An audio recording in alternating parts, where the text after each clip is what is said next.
The Existential Crisis Hotline. The Existential Crisis Hotline.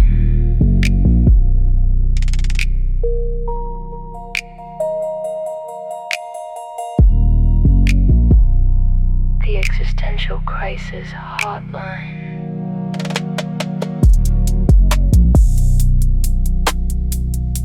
The Existential Crisis Hotline. The Existential Crisis Hotline. I was doing a little bit of research today while I was working on my property. Currently hooking up the irrigation for our garden, and it's quite a big garden. So I was putting that all back together because I had taken it apart so that we could till it and build the rows. So I had to put all the piping and everything and the hoses back together. So anyways, as I was doing all that, I was listening to a lot of different things. And last night we watched a video of a debate with Madeleine Murray O'Hair, who's famous, although I had not heard of her before, a famous atheist. Yeah, I don't watch a lot of atheist content. Like, I never really have. When I was younger, I heard about Richard Dawkins, and I like some of the things he said, but I never really followed any of that. So my own process of questioning religion or just God generally, it really came from within me, just looking at things and hearing things and coming to conclusions myself. And so it's interesting, when I was listening to that debate last night on the stream, I'm like, and it's funny because I even was saying a lot of the things she was saying, a lot of her conclusions on previous streams, and I had never seen that before. And I watched a few more of her interviews today. I watched one that she did with more of a friendly audience, I suppose, on some, what was that one? Actually, I don't have it pulled up. Oh no, it was called Alternative Views News, some program on TV a long time ago. It was 1983. Looks like cable access TV or something in Austin. But she was talking about the whole issue with separation of church and state and so forth. It was pretty interesting. Anyways, so I don't know what it was exactly, but I started digging a little further just based on some of the people she mentioned. And for whatever, oh, you know what it was? It's the YouTube channel I was looking at. It's called Atheist Archive. And I started looking at some of their other videos. And I found this video from the BBC, and I'll put it on in a second.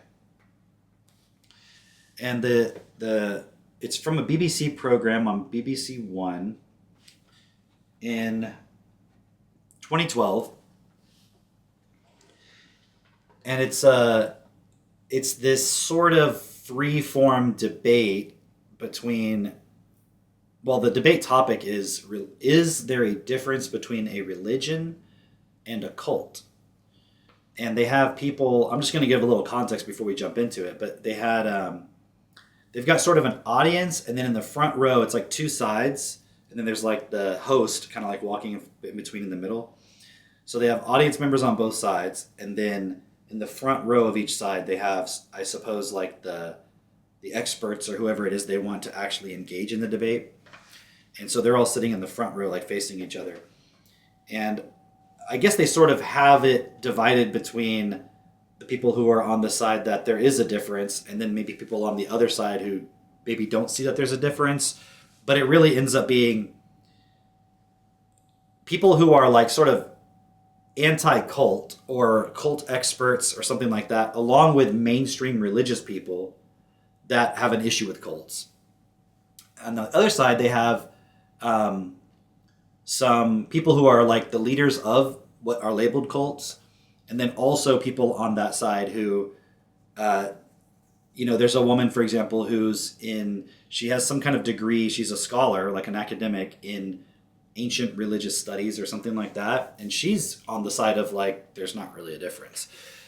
So that's kind of the two sides. And I was kind of surprised that something like this was on TV because, and obviously as we watch it, I'm going to give my opinions about it, my perspective on it. But I was kind of surprised that the actual back and forth and everything. And it gets a little heated at some points, not really crazy or anything, but it's a fascinating conversation. And I thought it was a really cool point because I'll just give this perspective first before we get into it. And what I want to get across is, initially anyways, and what I want to also get across throughout this whole thing is, my perspective is there really isn't a difference. And I would say that no matter, like, there's not really a difference between a religion, a cult, a philosophy, a scientific movement, it's really just the word group encapsulates all of it. And all the things that they will try to, on the side that's saying, yes, religions are different than cults because cults are bad and religions are not bad, everything that they say that's bad about cults, you could apply that same point to pretty much any group that exists. And there's obviously a lot of nuance and subtlety in the whole discussion. But my point is this, like, if you're a part of any group, then if you have ideas that oppose another group's ideas, then there's going to be conflict.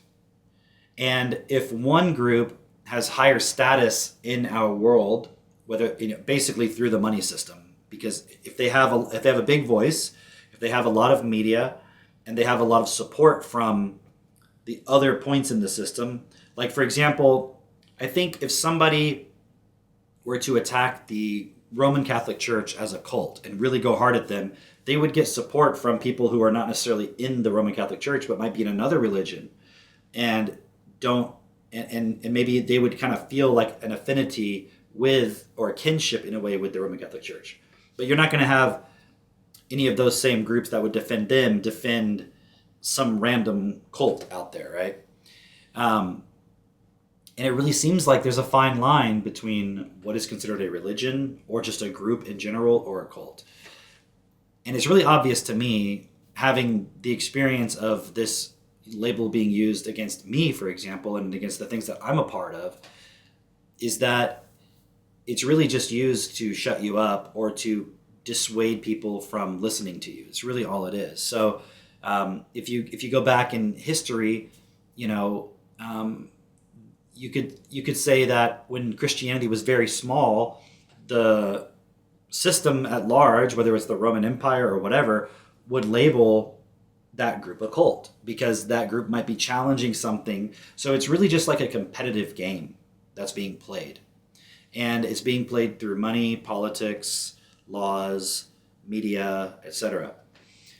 So my point here isn't to prove anything isn't a cult, because it really just depends what's your opinion going into it and what you decide to apply selectively to determine whether you think something is. Because I could sit here and say, Roman Catholics, they're in a cult. Like, it's really irrelevant because everybody's in some group, whether they realize it or not, right? If you like the Seattle Seahawks, like, you're a part of that group of people who like Seattle Seahawks, and you'll go to bat for them and you'll defend them and you'll be mad at people who don't like them. Like, it's just a matter of being in some kind of a group, right? And I think from the perspective of what I participate in, what I support, I don't support the system in general that we live in.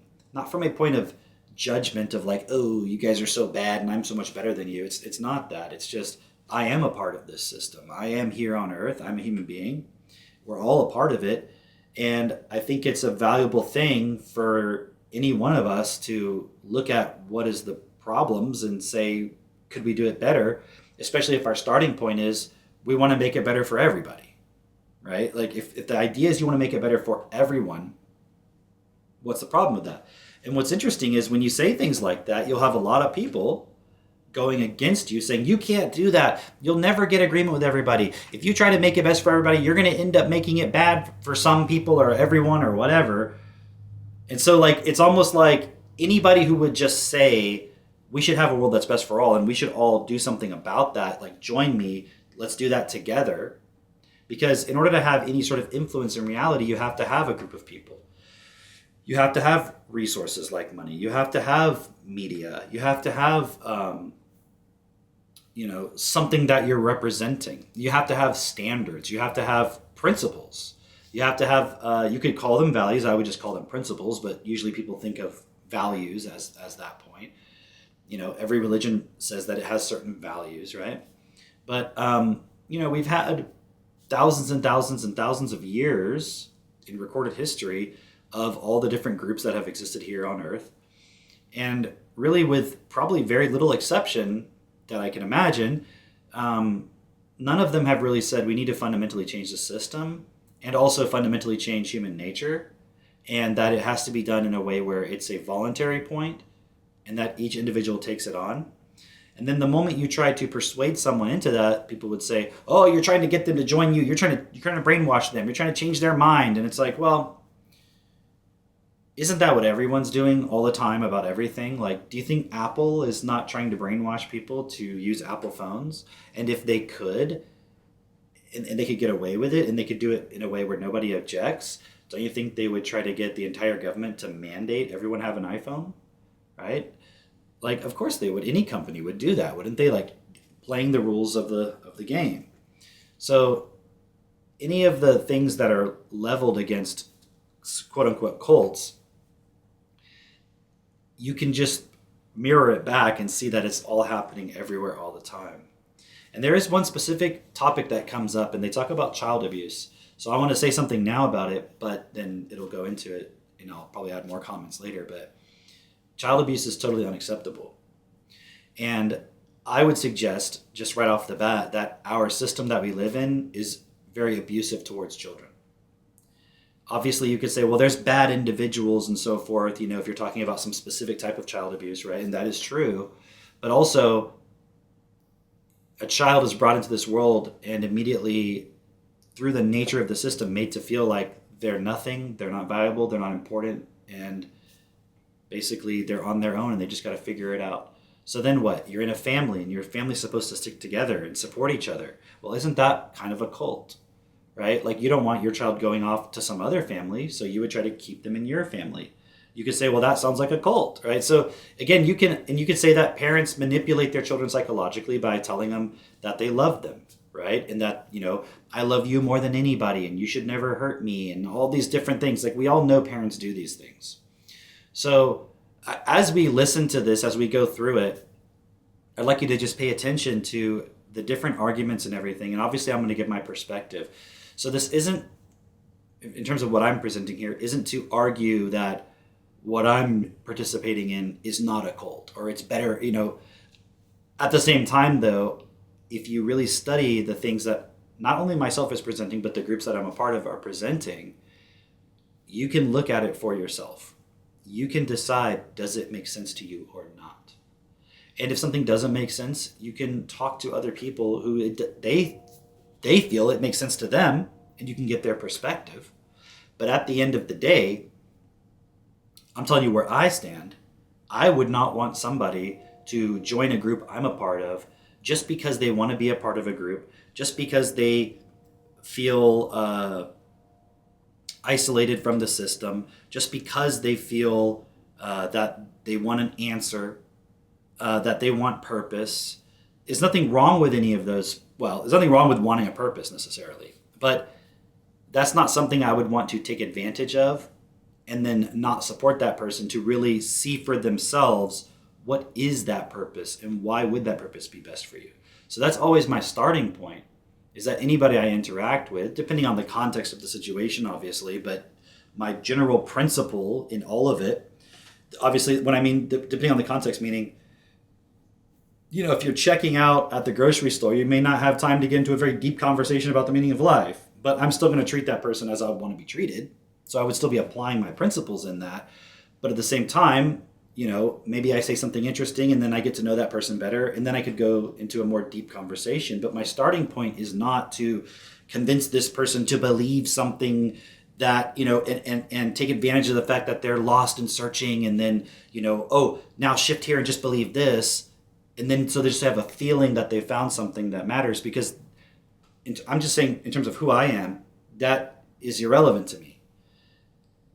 Just feeling that you have a purpose, just feeling like there's an answer, it's irrelevant, because none of that leads to actually changing the system.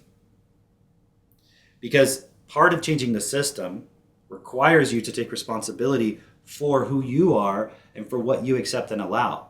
And if within you, you're accepting something because it sounds good, or because it feels good, or because it makes you feel a certain way, or makes you feel superior, or it gives you a sense of belongingness. Like, there's nothing wrong with feeling like you belong to something in itself, per se. However, that shouldn't be the basis of why you join something.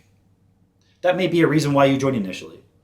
But if you were to join something that I'm a part of, my goal would be to support anybody who's interacting with me, because this is just my self-responsibility in terms of whatever I'm participating in, would be to support that person to like actually go beyond that and be in whatever they do, doing it because they see why they want to do it and they've decided that it is best for them to do it. And you can apply that in so many ways. Like if somebody, if I were to get my kids to help me work on the garden, which they did today a little bit, I'm not going to force them and psychologically manipulate them to do it and make them feel bad if they don't. I'm just giving them a choice. And if they say, well, I don't really want to, I say, okay, you don't have to. However, why don't you want to? And then help them learn, okay, am I doing that because I just don't feel like it right now and it's tiring or whatever? And I can remind them, like, you benefit from the garden. We eat the food from there. But at the end of the day, I'm not going to twist their arm and make them do it, right? And because I interact with my children like that, mostly like that, they tend to not, two things. They tend to not be very easily manipulated by people, and they tend to make choices free from that manipulation where they go, you know what? Okay, yeah, actually, I will help you with that, because they can see it for themselves. That's always my goal, is to help the person see for themselves. That sounds oxymoronic, perhaps, or like paradoxical, but you can only point a person to something. You can't force someone to accept something. Even in the point of like using actual force, the person's only accepting it because they feel that they have to survive. So anything I would represent, present, stand by, stand for, promote, support, whatever you might think I'm saying based on a reaction or perhaps an idea based on a misunderstanding of something or a word or whatever, I know that I'm not standing for anything that requires anyone to just accept something even though they don't understand. So what that does is it actually puts the responsibility on me or anyone else who would be aligned with me to help make it clear. Because I know when you can process information and when something is made clear and you can see that it's clear and you see that it is, then my I don't know if assumption is the right word. It's just I know who I am. I know when that is the case, then I make that choice. So I would assume anyone else could do that. I don't look at the fact that no one tends to do that right now as any sort of evidence that it's not possible, because I understand why people make the choices they make, because we have a system that puts you under survival pressure. So there's a lot of things you're going along with unconsciously, subconsciously, and sometimes consciously, because you have to do it to survive. So you don't really question. So if we had a system that really supported everybody just to be able to live without fear of dying, without, unnecessarily, like because you don't have enough food or because there's a war happening, or, it's just like maybe there's natural causes or something. But beyond that, beyond like some accident or something, you don't have any reason to think like, oh, if I can't pay my bills, I won't have a home to live and I can't feed my kids. Like that's an unnecessary survival pressure. And someone could say, well, but look, capitalism, it's the thing that took everyone out of poverty. That's fine, but it's also creating a lot of poverty. So regardless of what good it's done, it's not good enough. Communism is also not an answer. I understand that. So, and the only reason I bring up communism is because I know in the back of someone's mind when I say something about capitalism being not right, they immediately will go to, oh, you must be a communist, or you must be an anarchist, or you must be a socialist, or something like that. And it's like, no, all of those ideas are still based on a certain level of fear, and they're not real solutions. So that's my opening rant, let's say. And I think what I'll do is I'll just kind of jump into it. So this was a BBC kind of open freeform debate. It's really interesting. I will pause and if you guys are in the chat, I see Owen's posting a lot in there. That's awesome. I don't know if anyone else is there. If you're in there, just say hi, and we'll get going.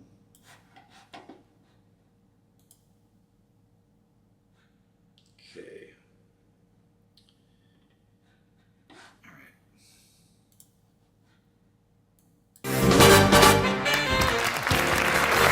Jackie, good morning. Good morning, welcome to Big Questions live from the West London Academy Northolt. I'm Nicky Campbell. Parents are usually delighted when their children want to follow the family's faith, but it's often a different matter when a teenager or young adult chooses a new religious direction, especially if the organization they have chosen to follow has a charismatic leader, very different beliefs, or results in total separation from the family. In other words, they fear their beloved child has been recruited into what some would call a cult. So this morning we're asking just one very big question. Is there a difference between a cult and a religion? And to debate it, we have some distinguished scholars, current members of several new religious movements, campaigners against cult techniques, concerned parents, and people whose lives have been changed forever. And they will be encouraged by our very lively London audience.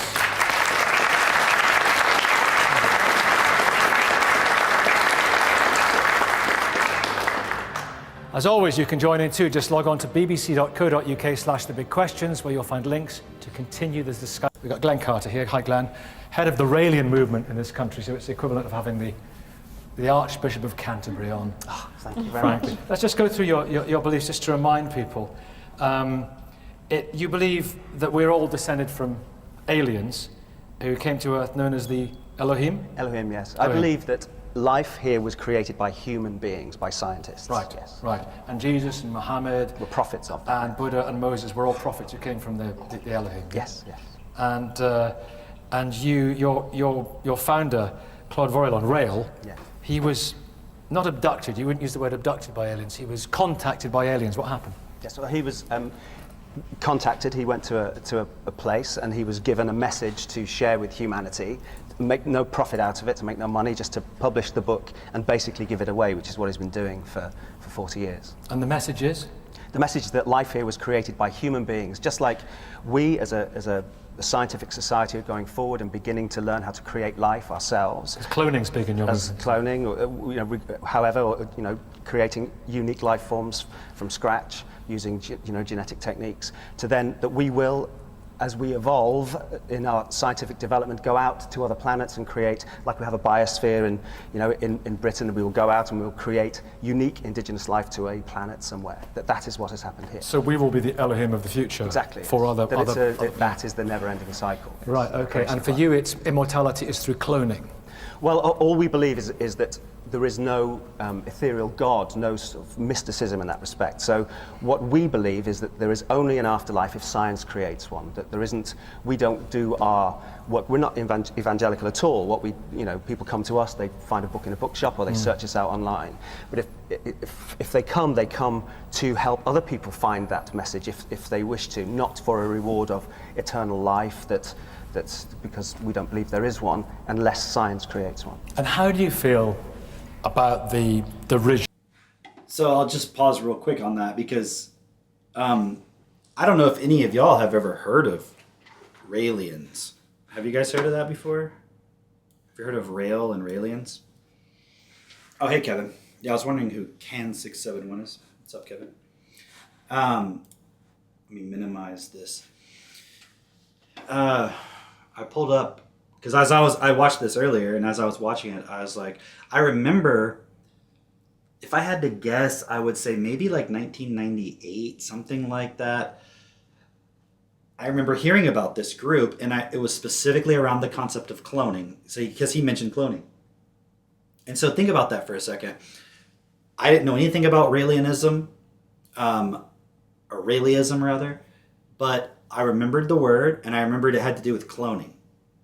Why was that? I never studied it. I was never taught anything about it. I never looked into it. I was never a part of it. And yet I knew about, there's Raelianism. I knew about Raelism, Rael, and cloning. So he brings up the cloning because that's the thing that's been impulsed into the public consciousness. by the media. Somebody or some groups or some group of some individuals, maybe they're united, I don't know, did not like people looking into realism.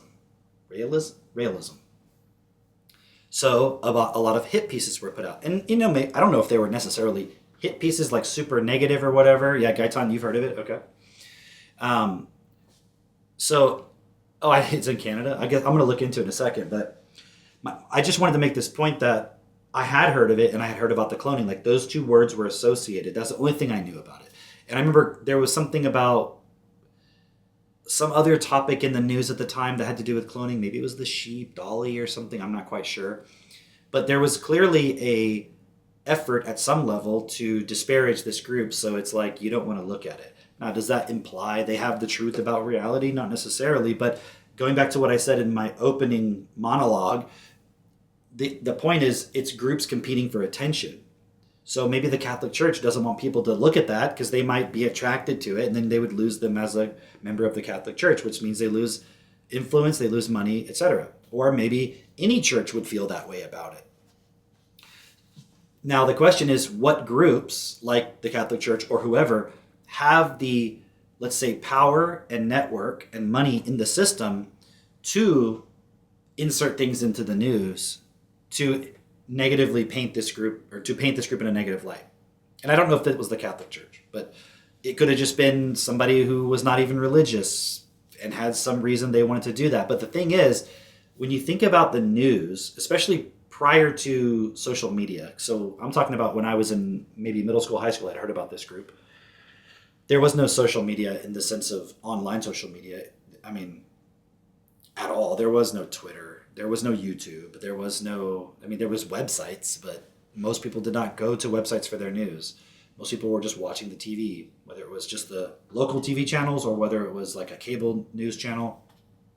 So the ability to, if you have the influence, you have the money or whatever, or the coordination to be able to insert items into people's awareness, this group, like, why is it that I have a memory of it from when I was a child, basically, like a teenager, who was totally oblivious to most things happening in the world? Why was I aware of it? Like, why was that put into my awareness? Like, that should make you think about it. So I want you to keep that or consider that framing as we go through this, because this, I think, really is ultimately what determines whether something is considered a religion versus a cult. It's just whether you have the say over how it's framed in the public's mind.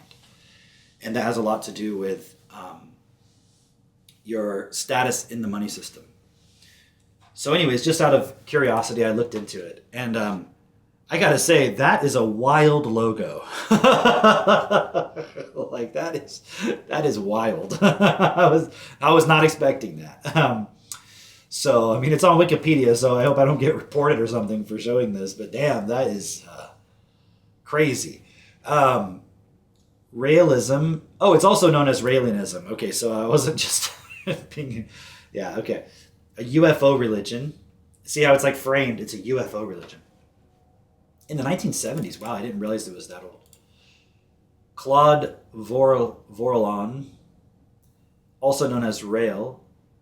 Scholars of religion classify realism as a new religious movement. Okay. The group is formalized as the International Raelian Movement.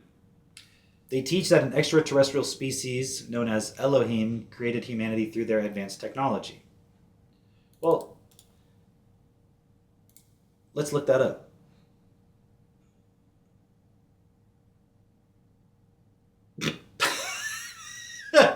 What does Elohim mean? A Hebrew name for God. Okay, so let me ask you a question. Does God live on Earth? No. So is he extraterrestrial? Yes. So are they not just saying the same thing in a different kind of set of words? But literally, they believe that, let's just replace the word. They teach that a being that exists outside of the earth, known as God, created humanity using their creative power of words, right? It's like, that's all it's saying. An extraterrestrial species known as the Elohim created humanity using their advanced technology. Now, when it's framed like that, doesn't the average person go, whoa, they're weird, they're out there? But if I said, hey, there's this religion out there that teaches that this superior being out that's not on the earth, he exists somewhere else. He's known as Elohim, which is another word for God in Hebrew. And he created humanity using his creative abilities. You could call that advanced technology. Isn't it? Isn't it an advanced technology? It's an atheistic religion. I guess because they don't assume that the Elohim is the ultimate creator of all reality, perhaps. It holds that the Elohim have historically been mistaken for gods. So they're basically saying that this Elohim that we call Yahweh, let's say, is just an extraterrestrial species that's more advanced than us, but that created us as we are. Does that sound crazy? You say, yeah, that sounds crazy. Does it sound any more crazy than saying that there's a being called God that exists somewhere else? Like, it's equally as crazy. Like, when I say crazy, I mean like, wow, that's crazy. That's profound. That's deep. That's interesting. You know, like these guys who sit around smoking pot, like, oh yeah, man, that's crazy. Like, meaning it's like, it's out there. So is any basis of any religion is out there. Claims that throughout history, the Elohim have created 40 Elohim human hybrids who have served as prophets. Okay, what about angels? Did God create angels that came to earth and interfered with our lives as humans? So Buddha, Jesus, Muhammad, and Rael is the 40th and final prophet. Realists believe that since the atomic bombing, humanity has entered the age of apocalypse, in which it threatens itself with nuclear annihilation. Where's the lie? What are we all worried about today with the whole thing going on in Iran? Realism holds that humanity must find a way to harness new scientific and technological development for peaceful purposes. Wow, what a crazy cult. Who are these? Who do these people think they are? These terrible people. And that when this has been achieved, the Elohim will return to Earth and share their technology with humanity and establish a utopia. Is that different than what we read in the book of Revelation in the past? With the exception that they're saying, once we figure out how to not annihilate ourselves and how to be peaceful, then God will return. Or the gods, as they call it. Or, the Elohim. I'm just going to say God. Versus if you look at the Judeo-Christian side of things, and also it seems like the Muslim side too, from what we looked at last night, their idea is that God's only going to return after we totally terrorize each other to such a degree that it's like basically complete hell on earth, and then God's going to show up and save us from it. At least with this group, they're like, maybe we should first actually develop peaceful cooperation amongst each other if we're ever going to expect God to return, because that's all they want us to do. They don't want to interfere. They want us to figure out how to work together, not because of God telling us, and I think about it, all they're saying is God says you guys should figure out how to become peaceful together. They're not saying God's going to come and do anything for you and save you from what you're doing. But how many people believe that God will save them from all the bullshit that we're doing on earth? Like, we can basically fuck everything up. In fact, the faster we do that, the sooner God will come. The sooner they'll come and save us. So, I'm not a Raelian, but it sounds a lot more reasonable than the mainstream alternative, doesn't it? They engage in daily meditation, hope for physical immortality through human cloning, and promote a liberal ethics system with a strong emphasis on sexual experimentation. Okay.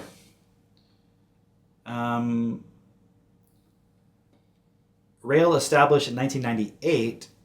Oh, maybe that's when I heard about it. Maybe it was because of this.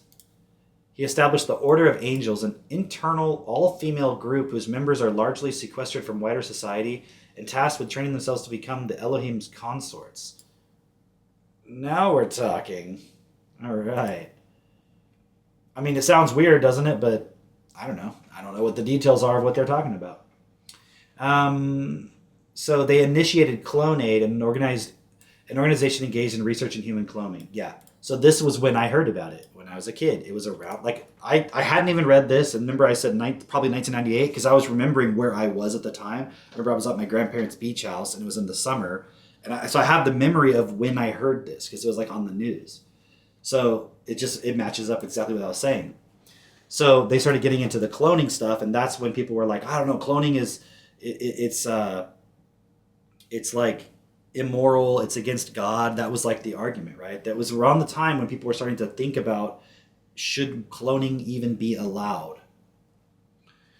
In 2002, they claimed to have produced a human clone. I didn't know that. That's kind of crazy. So anyways, I'm not going to go on and on and on and on, but look, remember we talked about Heaven's Gate the other night? Ashtar Command. Now that sounds pretty badass. Ashtar Command. The concept of Ashtar, the galactic law enforcement agency, preparing an imminent rescue of humanity. Please come save us. Their motto is, science is our religion, religion is our science. The use of science to solve the world's problems. Seems like the transhumanists would love this. All right. So anyways, I don't want to take up too much time going down the rabbit hole on every single little belief here, but there are some points where I want to do a little further digging, a little bit of exploring down the rabbit hole, that being one of them. But I'm going to go back. So now you have some context, right? And the contempt that you get from, you know... People find that message if they wish to, not for a reward of eternal life, that's because we don't believe there is one, unless science creates one. And how do you feel about the derision and the contempt that you get from, you know, established religions, mainstream religions? I feel a great deal of compassion for the mind that behaves in that way, to be honest with you. I feel sorry for people who hate without understanding, who condemn without really researching and trying to understand what I believe, and that it's benevolent, it's not in any way aggressive to anybody. As I say, we don't go out and grab people and induct people. People stay with their families, they live their lives. I'm an actor, I've been an actor for 30 years. How's it affected your career since you were known as Aurelian? Since I became publicly known as Aurelian, I went from being possibly the top 1 or 2% earners in my area of acting into being pretty much unemployable for doing nothing. I was the same person 10 years before that, but I haven't worked to the degree I used to work for 10 years now. Really?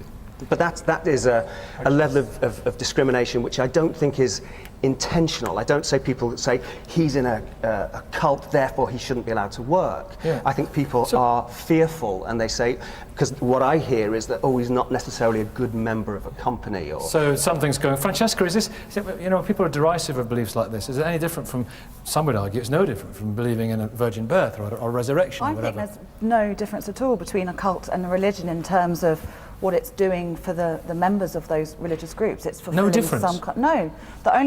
It's people think a cult is something that's different from the norm, but what's one religion to judge another religion? It's about size. Size matters, and I think Size matters. All right, sorry. That's a really good point, though, isn't it? I mean, again, it's like watching this stuff, I'm like, yeah, that's exactly how I see it. It's just about, if you have a whole lot of people, 1 billion people, you're no longer a cult, you're a religion. But then it's not, but the people in the religion don't think that it's just because of their size and influence. They think it's because they are different. And these other people are bad. And they're actually doing something bad, and we're not. So, but objectively, like, would a Catholic say a Muslim isn't a cult? Some might. But then you'll have the Pope meet with some Muslim leader or some Buddhist leader or something. And they'll meet and they'll be amicable. Right? But would he meet with Rael? Probably not. I think it's about size, and as long as people aren't harming other people, I mean, and that's an accusation that's made to cults, that they're harmful, but then mainstream religions can be harmful. Francesca, what about all the academic material? I'm referring to academic material because you're a member of the academic community that supports the argument that cults are using psychological coercion. We know what these techniques are. We know what the end result is. Exactly. We know what the impact on human life. Ian, so free choice is removed. 1 second, are the Raelians dangerous? He said psychological manipulation and that free will is removed. Okay. Is he going to apply that same scrutiny to the education system? To a corporation that you work for? Like, are people psychologically manipulated? Like, think about like HR departments, right? Think about,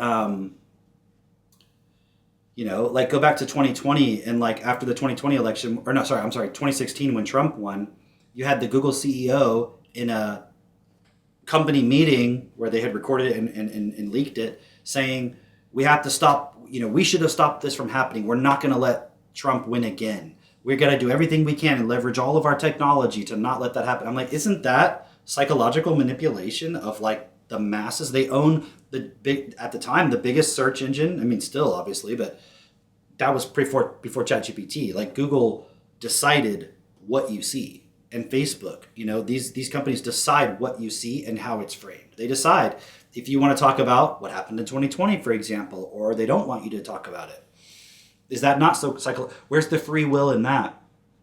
So this guy has like an anti-cult bias, but it's like, okay, would you say the same thing about the Catholic Church, the Presbyterian Church, the Methodist Church, Islam, Judaism, Buddhism? Would you say the same thing about all of those religions as well? Because I would say whatever it is you're going to claim that these other groups do, and maybe they do it, doesn't it apply equally to every other group that exists? So it's kind of, again, it's a disingenuous argument, because it's like if you let me try to think of an example. Yeah, like I always use the Catholic Church because it's such a big one.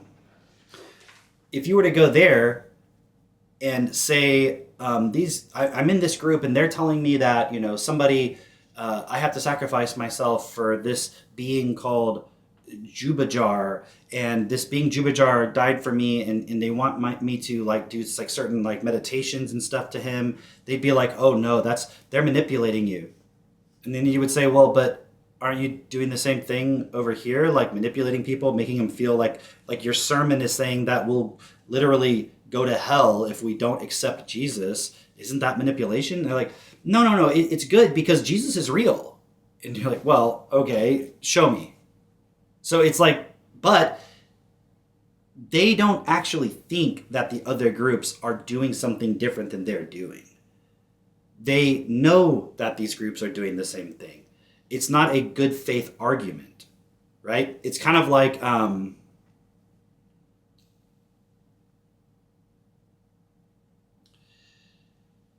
trying to think of a practical example. Well, I don't want to go on too much with that point, but I think you understand what I'm saying here. I'm going to continue. The Raelians represent a group about which we're very concerned, and I would equate them with the Moonies. You mentioned the Jews for Jesus earlier, and that I would see in a different category altogether and not a problem.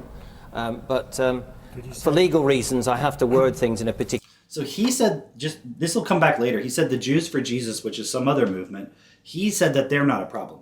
But you're going to find out later, there's somebody who, I don't remember who it is specifically, it's a woman, it might be the woman next to him. She has a problem with the Jews for Jesus, and she says they do all the same psychological manipulation and everything that this guy is claiming that the Raelians, and I think he mentioned somebody else as well, that they do. So everyone's got a different opinion, even on that side, of which groups are manipulative and which ones aren't for certain reasons and so forth. So there is no objective standard here. It's just like whatever your opinionated bias already is. Also based on a lot of assumption and a lot of hearsay, gossip type information, rumor type information. Particular way, because these groups have a tiresome habit of suing. Could you say what the problem with Raelians is, so that we understand why you have a concern about them? I have to... Because I know nothing about them. You have to couch this in I have to delicate word language. things very, very carefully, Of course. because I might have to prove certain things I could say Yeah. in a court of But law. what is it that... So he's like, I don't want to say anything directly as an accusation because I would have to prove it later. And so I believe it even though I can't prove it. Okay, so if you can't prove it, like if somebody came and said, I went to Cameron's house and Cameron beat me up. And then they just go online saying, yes, this guy Cameron, be aware of him. He beat me up at his house. And then other people hear that and they're like, I don't want to, be your friend, Cameron. I heard a lot of really bad things. You beat people up at your house. And I would say, okay, well, why don't you tell that person to go file a police report and have me arrested and investigated? And then, Obviously, I wouldn't want that because even in the legal system, they might do some trickery here, but that's not my point. Assuming we had a completely fair legal system, which we don't, if we did, the Epstein files would be a much bigger deal than they are, right? Because I don't know what's in them, all of them, right? I can only speculate based on all the rumors and gossip, but has there really been a full, complete investigation into it? No, of course not, because the people who would potentially be roped into that have a lot of power and influence, so they can make it go away. But if something happens to you that's maybe a false accusation, you don't necessarily, and it's being made by people who are more powerful than you, you can't necessarily make it go away. So when he's saying, well, I don't want to say certain things because they have a tendency to sue, because I think the context there is in the past, somebody said something about the Raelians and they considered it libelous, so they sued. That's why he's saying that. But if you know something to be true, then say it. So it sounds like he has information that he believes through rumor, and he doesn't want to say it because he may not be able to back it up. Well, then you should not be disparaging the other side based on a rumor-like piece of information. It's like, well, look, we know this group is bad, these Raelians. Why? Well, you've heard about some of the things they do. What things?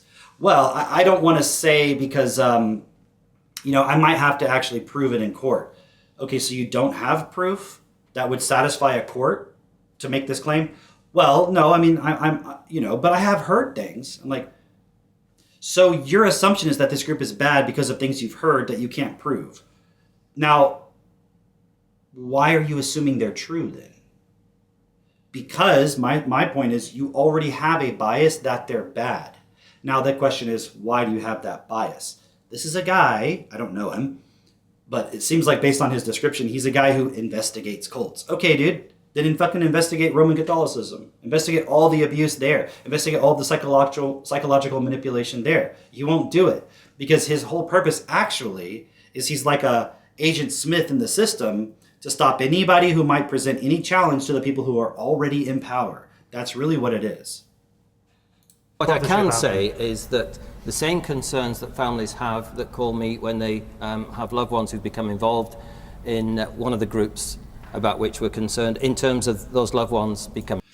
Which is not to say that people join groups and abusive things happen. Which is not to say that that doesn't happen. I'm sure it happens. Well,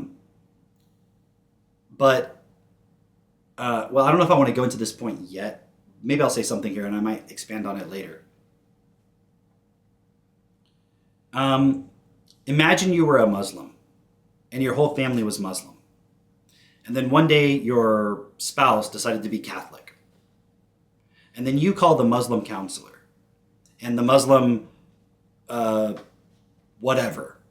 And you call them, you're like, I'm really concerned. My family member is believing all these crazy things about Jesus Christ and doing these rituals and these prayers, and like they don't accept any Muslim things anymore. Like, you could make the same claim that you could call a guy like this and say, this group that they're a part of is totally making them alienate themselves from us. Like, they don't want to do it in our, like, they're not wearing the hijab anymore. They're just going around in like skimpy clothes. I mean, maybe that wouldn't apply to Catholics, but just pick a religion, right?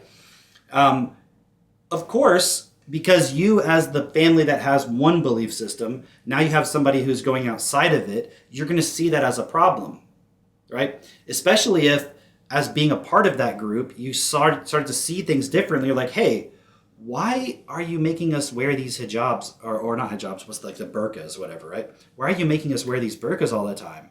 Like, what's going on with that? I don't like wearing it. Like, I want to be able to just wear things like what you wear as a man. Like, this is total bullshit. And you're like, she's gone off the deep end. She's saying all this crazy stuff. She's been infiltrated her mind. She's been psychologically manipulated by these people to say that we've somehow enslaved her. We're oppressing her femininity. We devalue her as a human being. She's saying all these crazy, like, imagine the slaves or somebody who was, an abolitionist back in the long time, ago, whatever, in America.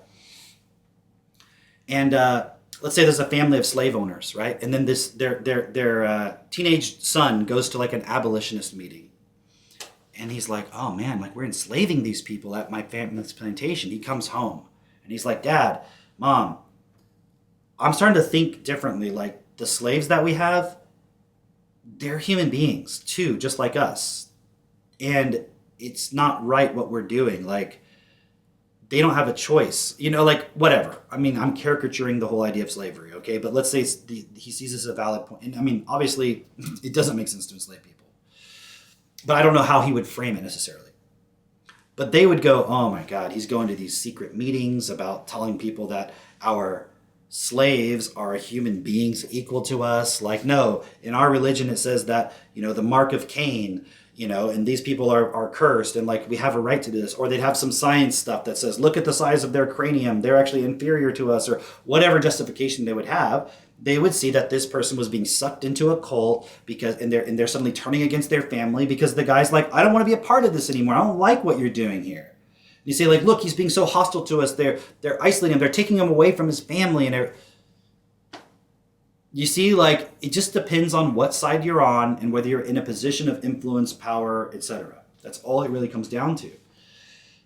And going back to what I was saying in the very beginning, it's never looking at what is the actual principles that either side is presenting. And are you understanding those? And are you attempting to, in good faith, understand them so you can make an actual objective assessment of it? Or are you like, well, I heard something bad about something you might have done one time, so obviously what you're doing is bad. I don't even need to look at what you're saying. Okay, but then how are we ever going to understand anything if you do that? And I'm trying to show with doing this, like, I'm not going to do that. I'm not going to just make assumptions. Like when I hear America was created as a Christian nation, I'm like, I've heard that so much. Why do I accept that as true? Maybe it is true. Let me investigate. So then I go and read the documents and I'm like, holy shit, that was a lie.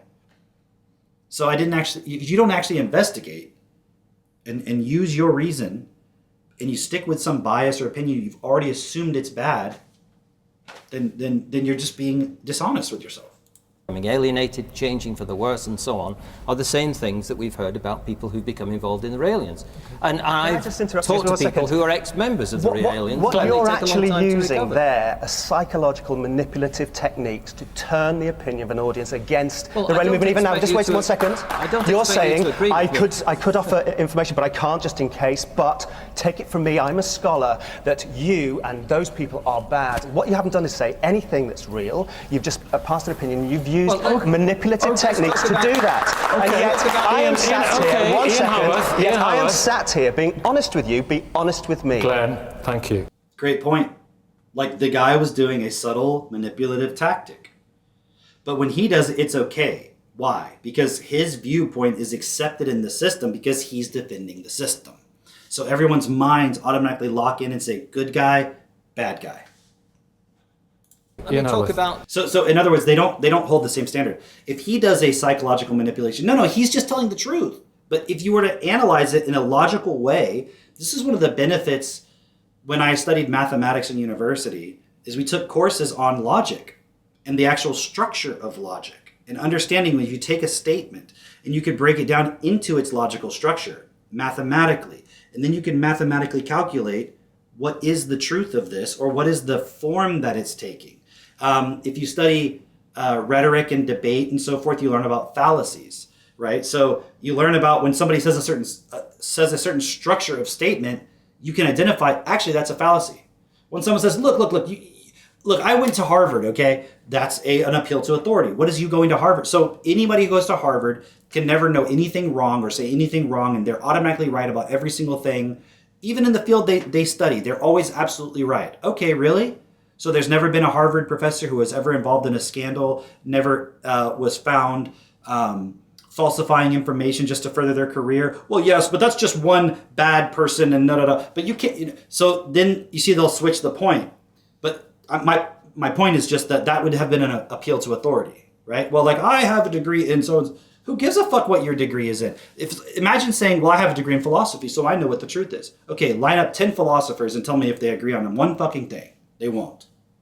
If you get a Hegelian, somebody who studied Heidegger, somebody who studied Aristotle, somebody who studied Kant, someone who studied Wittgenstein, Russell, what's his name? Bertrand Russell, I don't know, I'm just making up people. They all have different opinions. They all have different beliefs about what's real, right? So you're not going to get agreement just based on the authoritative point. And yet, because it feels like, well, it's like holding something over you. It's literally all of this, just to summarize everything, comes down to might makes right. And when you have a degree, you have something larger than you behind you. And so it's a way of bullying the person into submission is all it is. So I'm saying we need to do away with that and actually look at the principles that are being espoused. Rabbi, in a minute. The group represented by our friend next door to you. Talk about the Rayleigh movement. The Unification Church. The Unification Church was involved in a landmark case in 1980. See, look at that. He's talking about this, I guess maybe this guy here. Well, you can't see what my pointer. The guy in the lighter colored shirt next to the Raelian guy. Apparently they had some kind of abuse scandal, I'm assuming he's alluding to, or something, I'm not quite sure. But what does that have to do with the Raelian guy? It's like, well, but you're both in a cult, so that guy did bad things, or his cult did bad things, so since you're in a cult, you must do bad things. It's like this projection thing, right? It's a projection. It's like, well, you are a cult, and we know cults do X, Y, and Z, so by assumption, you are doing those things. It's like, no, that's not valid. Because who determines what is labeled a cult to begin with? So if I said, well, there's abuse in the Catholic Church, they say, yes, but those were like individuals and they were dealt with. I'm like, no, I would say that it reflects on the entire religion. And you would say, no, it doesn't. So then how come this guy can't claim that? And just say, well, look, this one guy, had an issue. And it doesn't reflect the whole thing. And they're like, no, it's the nature of the thing you're in. See? So the might makes right. At some level, if you support the system to keep it running and you're not challenging it too much, you get the stamp of approval. And also, how many people who are watching this program would have already been pre-framed that if you're labeled a cult, you're bad, automatically something weird's going on. And they've already been pre-framed that the Raelians are cults because of, like I said, when I was a kid, I heard that thing about them. So it's already been pre-framed in my mind, they're bad. So then everything that you see within what they say, you're coming into it with skepticism instead of just like, oh yes, what a beautiful ceremony, this Catholic ritual with the blood of Jesus there and the drinking of his blood and the eating of his body. Like, yes, it's such a beautiful thing. And I'm like, but if I said to you the Raelians were drinking and eating the blood of their cloned god, it was like a ritual they do and they have the cloning and it's their god, like you'd be like, they're fucking crazy, dude. But it's all about your pre-framing.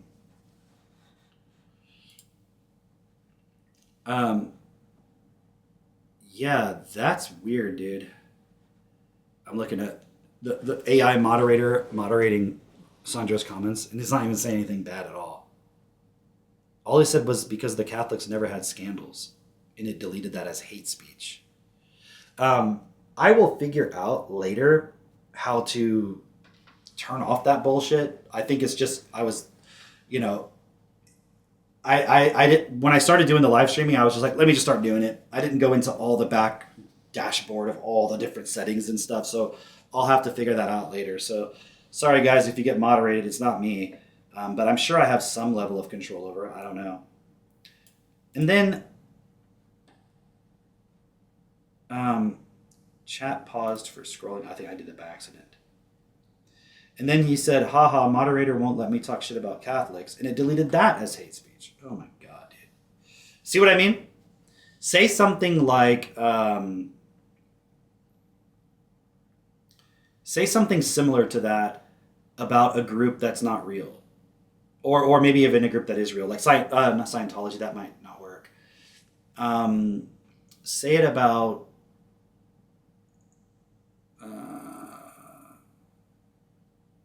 David Koresh or the Branch Davidians. See if it'll let you say something like the same thing. Say, cause the Branch Davidians never had scandals. See if it moderates you.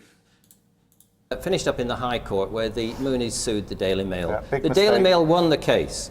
The Daily Mail had accused the Moonies of what it described as brainwashing and breaking up families, and it proved its case in the High Court. Brainwashing is impossible. So we're not talking about an academic debate here. We're talking about something that's been proven. He said brainwashing is impossible. Realism, no. Well, it's not really the same thing, Gaitan. Like, it's not what he said. He said, because the Catholics never had scandals. So I want you to say, I mean, you don't have to do this, but you could just test the moderator. Say, because the Branch Davidians never had scandals. See if it lets you say that. I think if we're going to go in back, the legal Okay, system, Simon. if we're going to go back in time a bit, I mean, one of the interesting things is Reverend Moon told the British leadership very clearly, don't sue on this. It's a waste of time. It's not good. And Branch Davidians, like David. We're going to talk about Branch Davidians later. Mistake was made. we lost the court case, and then they got the government set up a commission to investigate our charitable status, and they did way more work on that than they did in the court case, on the libel case. And their final conclusion, there was no case to be had for our charitable status. Let me finish what I'm saying. And I've forgotten who it was from the anti-new religious movement. You won't say the C word, will you? Who spoke in the libel case, but certainly an MP made an apology in the House of Commons for what he said in the libel case about our movement. And interestingly enough, just about a couple of years ago, we buried the hatchet with the Daily Mail. We buried the hatchet with a lot of media organisations that we've had a lot of misunderstanding with. And I think new religious movements can be a bit like a little bit obnoxious teenagers sometimes, in that they're not very good at communicating everything they're trying to get across. But yeah, so just to pause for a second. So Katie wrote, because the Muslims never had scandals, and it moderated that. And then you guys are putting about the Branch Davidians, and it's letting you do that. It doesn't really prove anything per se. Yeah, and then Gaitan put Islamic religion, and it moderated it as hate speech. Okay, so maybe stop doing that now, because I don't want my shit to get flagged as hate speech. You're going to be like, all these people are making hateful comments in your thing. But, again, I mean, maybe while it's playing, I'll look into the settings, see if I can turn it off. But that is interesting, isn't it? Doesn't that really show you anybody who's trusting, like, the AI is going to, bring all this great stuff to our world? I'm like, it's going to control your fucking life, because it's not going to let you say anything. Well, Katie said all the words are flagged, but look, it didn't flag Branch Davidians, which is still it's still a religion that exists today. But this guy, this point they were making is interesting about this lawsuit, because look, I don't know, maybe I'm some kind of super genius or something, but it's like I can read between the lines of what people are saying. And I'm not saying I'm the only person who can do this, but there is a difference in processing ability amongst people. And I've noticed in terms of my own processing ability, like when he was, I'm gonna go back and just listen to what he said about this lawsuit. Because the anti-cult guy said that there was a lawsuit where somebody claimed the Unitarians, or he'll say the name again, whatever they are, that they were doing brainwashing. And then there was a lawsuit, and then the government said that, went against them and said, yes, you are doing brainwashing. And then they used that as the premise to then try to call into question their charitable status. Because it's like, oh, you're a religion, but you're like a bad one, so you can't have charitable status anymore because you're doing harmful things, right? And so notice how the guy defending the point talks. the libel case, but certainly The C word, will you? the status case, way much. And a mistake was made. We lost the court case, and then they got the government set up a commission to investigate our charitable status, and they did way more work on that than they did in the court case, on the libel case. And their final conclusion, there was no case to be had for our charitable status. Let me finish what I'm saying. And I've forgotten who it was from the anti-new religious movement. You won't say the C word, will you? Who spoke in the libel case. I think by C word he meant cult, because he said anti-new religious movement. He means like anti-cult movement. But certainly an MP made an apology in the House of Commons for what he said in the libel case about our movement. And interestingly enough, just about a couple of years ago, we buried the hatchet with the Daily Mail. We buried the hatchet with a lot of media organisations that we've had a lot of misunderstanding with. And I think new religious movements can be a bit like a little bit obnoxious teenagers sometimes, in that they're not very good at communicating everything they're trying to get across. But All right. Listen, we'll come to you a little bit more later on, Simon. I want to investigate exactly what the difference is between a religion and a cult. Aren't religions, Rabbi Shockett, just successful cults? No, because a religion in the first instance is predicated on the belief in a deity, and a cult in the first instance is predicated usually on the belief in a particular man who concocted something which he then chose to define as a religion, and invariably then preys on people, on the vulnerable in particular, looks to lure them in. It's often about being able to create a certain kind of power, money base, and whatever else besides. On that basis, But let me just say this. Let me just say this. That's the essential difference between. We'll come to that. That is the essential difference Rabbi between. Shockett. That is the essential difference between a religion and a cult, and I'll only say then this on that basis. Hold on, I gotta go back on here. the Successful cults. No, because a religion in the first instance is predicated on the belief in a deity, and a cult in the first instance is predicated usually on the belief in a particular man who concocted something which he then chose to define as a religion, and invariably then preys on people, on the vulnerable in particular, looks to lure them in. It's often about being able to create a certain kind of power, money base, and whatever else besides. On that basis, But let me just say this. Let me just say this. That's the essential difference between. We'll come to that. That is the essential difference Rabbi between. Shockett. That is the essential difference between a religion and a cult, and I'll only say then this on that basis. I think it's wrong that you should have been discriminated against in your work on account of your personal beliefs. That shouldn't have happened for whatever the reasons, fear or whatnot. My single issue with any cult or any person's individual belief is when you go out there and you look to lure other people, whether out of other faiths or out of no faith, and get them to try and embrace your belief. Like, Did you guys catch that? Obviously, he said in the beginning, it's about whether you believe in a God versus you believe in some man who came up with his own religion. It was kind of a convoluted statement, but I'm like, so it would be better if I just claim I'm following somebody that is God? Because when they get into the Branch Davidians, and the guy who represents them explains, he's like, they didn't see their prophet as God. They saw him as somebody who had communicated with God. How is that different than Judaism? Moses, Abraham, there was a man who said they were talking to God and the story was written down. Oh, but it's God, so it's okay. But there's this assumption that God is real. Because from a non-believing in God perspective, there is no essential difference between someone claiming a religion based on it's from God versus a person in a cult saying that theirs is based on a man or a person who brought some information forth and it's about worshiping them. What's the fucking difference? And then you have Christianity, which is literally like, oh, he's God and he's a man. So is it a religion or is it a cult? It's like halfway one or the other, right? And then the whole idea, he's like, he really said the quiet part out loud. He said, look, we don't have a problem if you just have your personal beliefs. But when you go out and you try to persuade other people to leave their beliefs and their faith or non-faith and join you in yours, that's when it's a problem. And that is the truth about this whole thing. It is, like I've been saying from the beginning, it's about the competition between followers. It's the competition between, it's the system actually speaking through that guy saying, I don't want anyone questioning the system. And not that the Raelians or the whatever the other guy is are questioning the system all the way, but so it's not only about questioning the system, although it's maybe questioning some parts of it, but it is a threat to the order in the system and the people that are benefiting from it and are holding it together.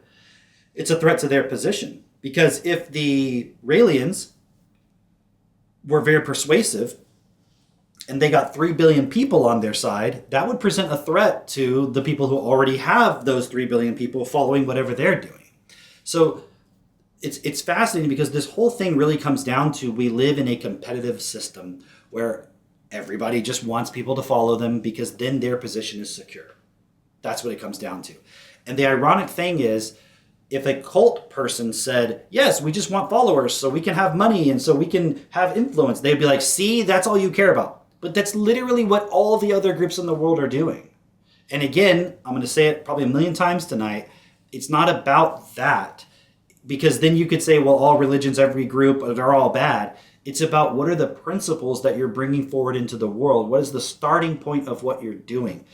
And when we talked about the atheist woman, Madeline O'Hare, last night, I was quite interested in her because she was basically like, look, let's have a world that's ordered around everyone having individual freedom, but also not imposing onto everyone else's reality something that you're just getting based on the idea that you believe in some imaginary thing that gives you special information that therefore allows you to accumulate power and then push other people away and to not be able to have some kind of alternative way of living. And it wouldn't be so bad if this supreme being was telling you, hey, everybody should have everything they need and have a wonderful life. But that's not really the case. That's never what happens, because how many of the wars that we have fought throughout history have been initiated and carried through with religious justification? Even the one that we're in now, it's because there's a large part of the population of our world, and especially in America, that believe in this Judeo-Christian linkage, that both of those, including the Muslims on the other side, believe this holy war has to happen to bring forth the final battle, to bring forth their version of the Messiah. Two different sides, both wanting the Messiah to come. The same Messiah, technically, but they think that their side's going to be the one that's the correct, that's on the right side of that Messiah. And they want to bring the world into a complete, total, disastrous war so that this event will happen. So I would say you do not have a right to impose that belief system on everybody else, because what it leads to is war. It leads to destruction. It leads to suffering. It's not like you're bringing your God into the world and it actually benefits everybody. And then they lie and they say, oh, we do so much good in the world. We help people when they're down. But if a cult says they do that, you're taking advantage of people when they're down. No, that's what every group out there is doing. They're just taking advantage of the symptom of the problem. They're not giving a true actual answer to it, because the true actual answer is we need a new system. We need to all come together as humanity and within ourselves take on the point of I must always do what is best for all. I don't see how you could I've said this before, I don't see how you can logically disagree with that. And somebody says, well, no, that's what our religion teaches. We should do what's best, really? So why do I need God? Well, because doing what's best is also accepting that God is the answer or God is in control. I'm like, well, but that's that extra part you're adding that's really not necessary to just solving the problems that we have here to make everything best for all.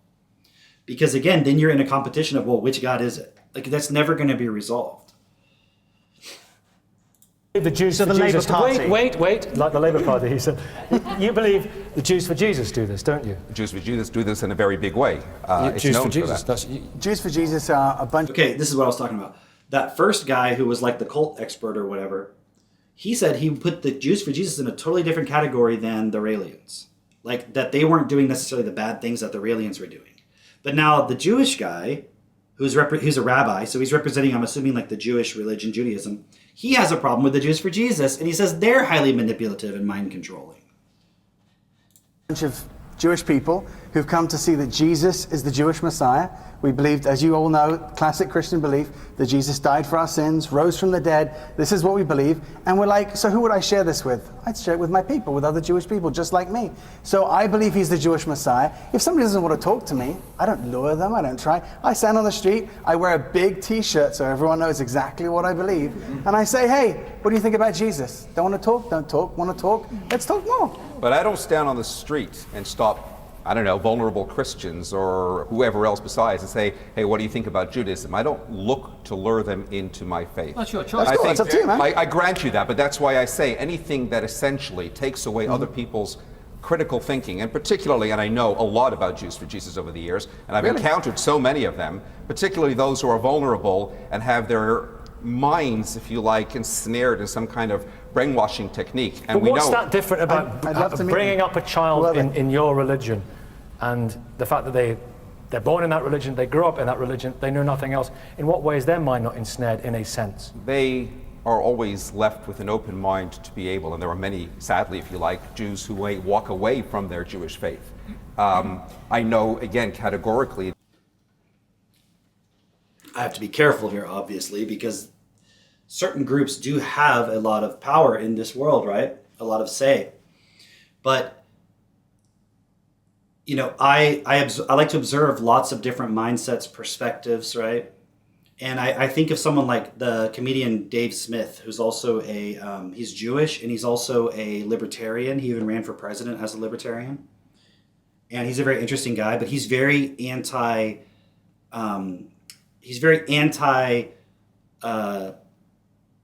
not necessarily Israel per se, but he is very critical of what they do as a government in terms of the wars in the Middle East. He's American, and he's also very vocal about not liking the influence that those who support what Israel does also having a lot of influence over like the American government, right?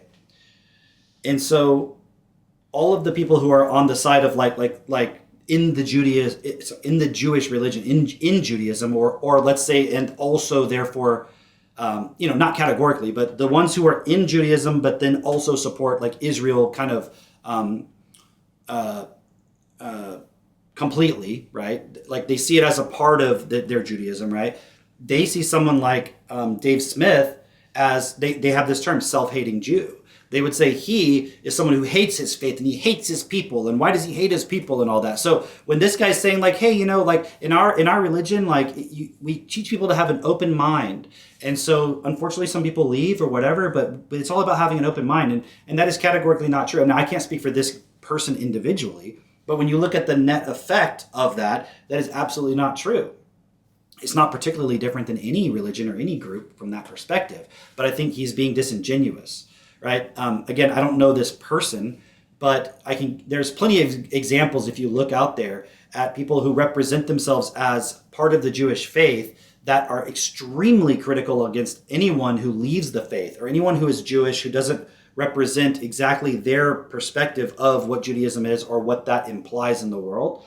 So I don't, again, I don't know this person, but and he actually might feel that way. But I don't think he's representing the whole picture of the effect that that religion has on this planet, and that their actual approach to things is that, no, they're not okay when people leave. They're not okay when people criticize. It's like, actually, it's interesting because they're going to talk later about the point of when people leave these cults and then they feel like they're totally cut off. Like, it's like, if you leave, you're out of here. You're cut off. You're bad. Like, you're against us now. You see that in every religion, especially within Judaism as well. Now, again, I can't speak for every single person in there, but in terms of what's presented that you can observe and see, I see that a lot.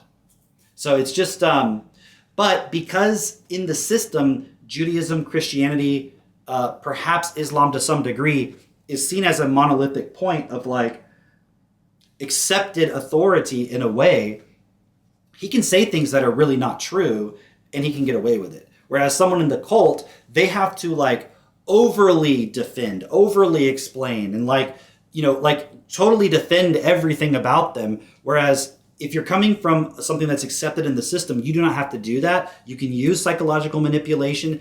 You can use coercion. You can use brainwashing. You can use ostracization or the threat of that as a technique. You can use financial pressure. You can even not maybe on an individual basis, but as a group, you can get away with things like child abuse and so forth, because you can say, well, those are individuals and no one will ever say that really truly reflects on the group. When I was growing up, there was a big child abuse scandal in the Catholic Church. There was even a priest at the the high school that I went to who was accused, and he had to step down. And for a while there, like the reputation of the Catholic Church it was a little bit iffy there, but they've kind of basically, everyone's kind of forgotten and no one gives a shit. And they're like, oh, it was just a few people and they were bad, even though there was all this evidence apparently of the Pope at the time, like covering it all up and like not, moving people around if they got accused for something. And it's like crazy, right? So again, it comes down to the might makes right. If you have the power, if you have the money, then you can basically manipulate the perception so that you always seem like you're good, even though you're doing the exact things that you're accusing the other side of doing.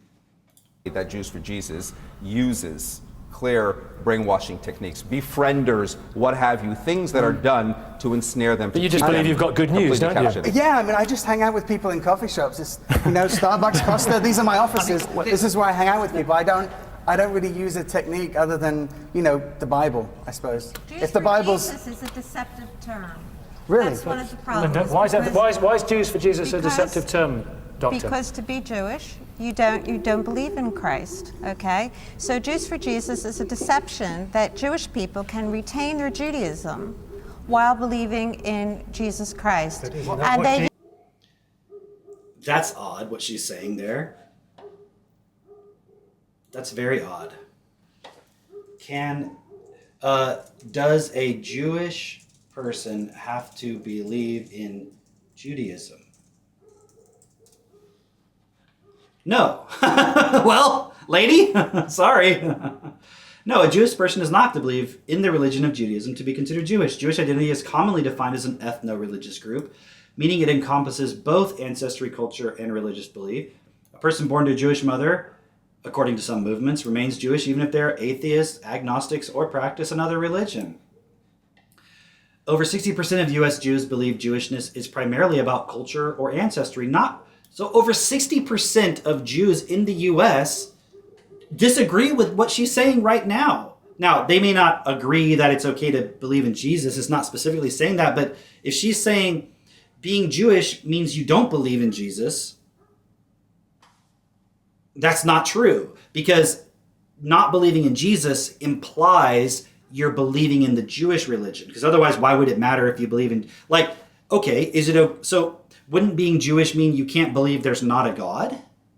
So how could a Jew be atheist but a Jew can't be Christian? That doesn't make sense. So they're using the term as a religious term, and he's saying, look, if I identify, it'd be like if I said, look, I'm a white person and I'm going and telling Christians to be Muslim or something. And you said, you can't tell white people you can't tell white people to be Muslim. You can't take white people away from Christianity, because to be white means to be Christian.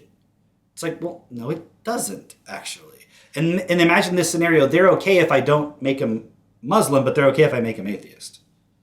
You see, it's just a group vying for a position here. Fascinating, right? Look, there's a saying apparently. Wow, dude, like Google. This is Google saying this. It ain't me saying it. Right? Fascinating, right? They use many deceptive techniques. They have people that they say are rabbis who were never rabbis and were never Jewish. And they target the Jewish community during vulnerable times, such as Christmas, when it's very alienating to be Jewish. It's like the entire world is Christian. And they run advertisements at those times to reach people. When you're Jewish at Christmas, it's like the entire world is Christian. I mean, I'm not Christian. And at Christmas time, it's like, I guess, slightly annoying that there's Christmas trees and Santa everywhere, but who cares? I don't have to put a Christmas tree. I don't have to talk about Santa. I don't have to believe in Christianity. I don't feel alienated from society. Like, I would prefer that we just don't do Christmas because it's like pointless actually. But, you know, like the festive holiday spirit can be kind of fun. Like, that's nice, I guess, to have every once in a while. Like, unfortunately, I think it's used as a mechanism to, what's the word I'm looking for? It's a safety release valve, because most of the year you feel like shit because you're going to work all day, but then you get those little bright spots like Thanksgiving and Christmas is sort, like, we all know this, right? Yeah, I thought that Hanukkah was better than Christmas. It's 8 crazy nights. So it's like she's saying all these things, and I get her point, but what does that have to do with Jews for Jesus? She's like, you're manipulative and bad because you're manipulating Jews into believing in Jesus. And it's like, what do you think Jesus was doing? Like, so you should just have a problem with Christians then. Actually, it sounds like actually she has a problem with Christians. Are they dangerous? Are they dangerous? And also, it's fascinating because the other guy, the rabbi, said that in their culture, in their religion, or whatever, or at least in his home, I suppose, they teach their kids to have an open mind and to like be open. So like, even so much so that sometimes people leave, unfortunately. So then they want them to have an open mind, but they don't want anybody to try and persuade them of anything. And, you know, well, I don't want to say certain things, but I'll say it in a positive way. Like, Jewish people are very persuasive. Not every single Jewish person, but like as a example in society, they're very persuasive. They make a lot of the cultural stuff that we all participate in. Like one of my favorite TV shows is Curb Your Enthusiasm, written by a Jewish Seinfeld. Like Woody Allen movies. I used to watch those when I was younger with my stepmother. I mean, I could think of lots of examples. Albert Einstein was Jewish. There's been lots of people that were very prominent in our culture that were Jewish. And so a lot of them are also very persuasive. Sam Altman, Mark Zuckerberg. There's many examples. So it's like, it's a little bit unfair, I would say, to be like, you guys shouldn't be allowed to persuade any of us. And it's like, come on, like public relations, psychology, all of those things were developed by Jewish people. Like they spread their ideas. And that's not a problem to spread ideas and to be persuasive, because I'm not afraid of being persuaded. Now, I don't think we should use coercion on each other in the sense of, not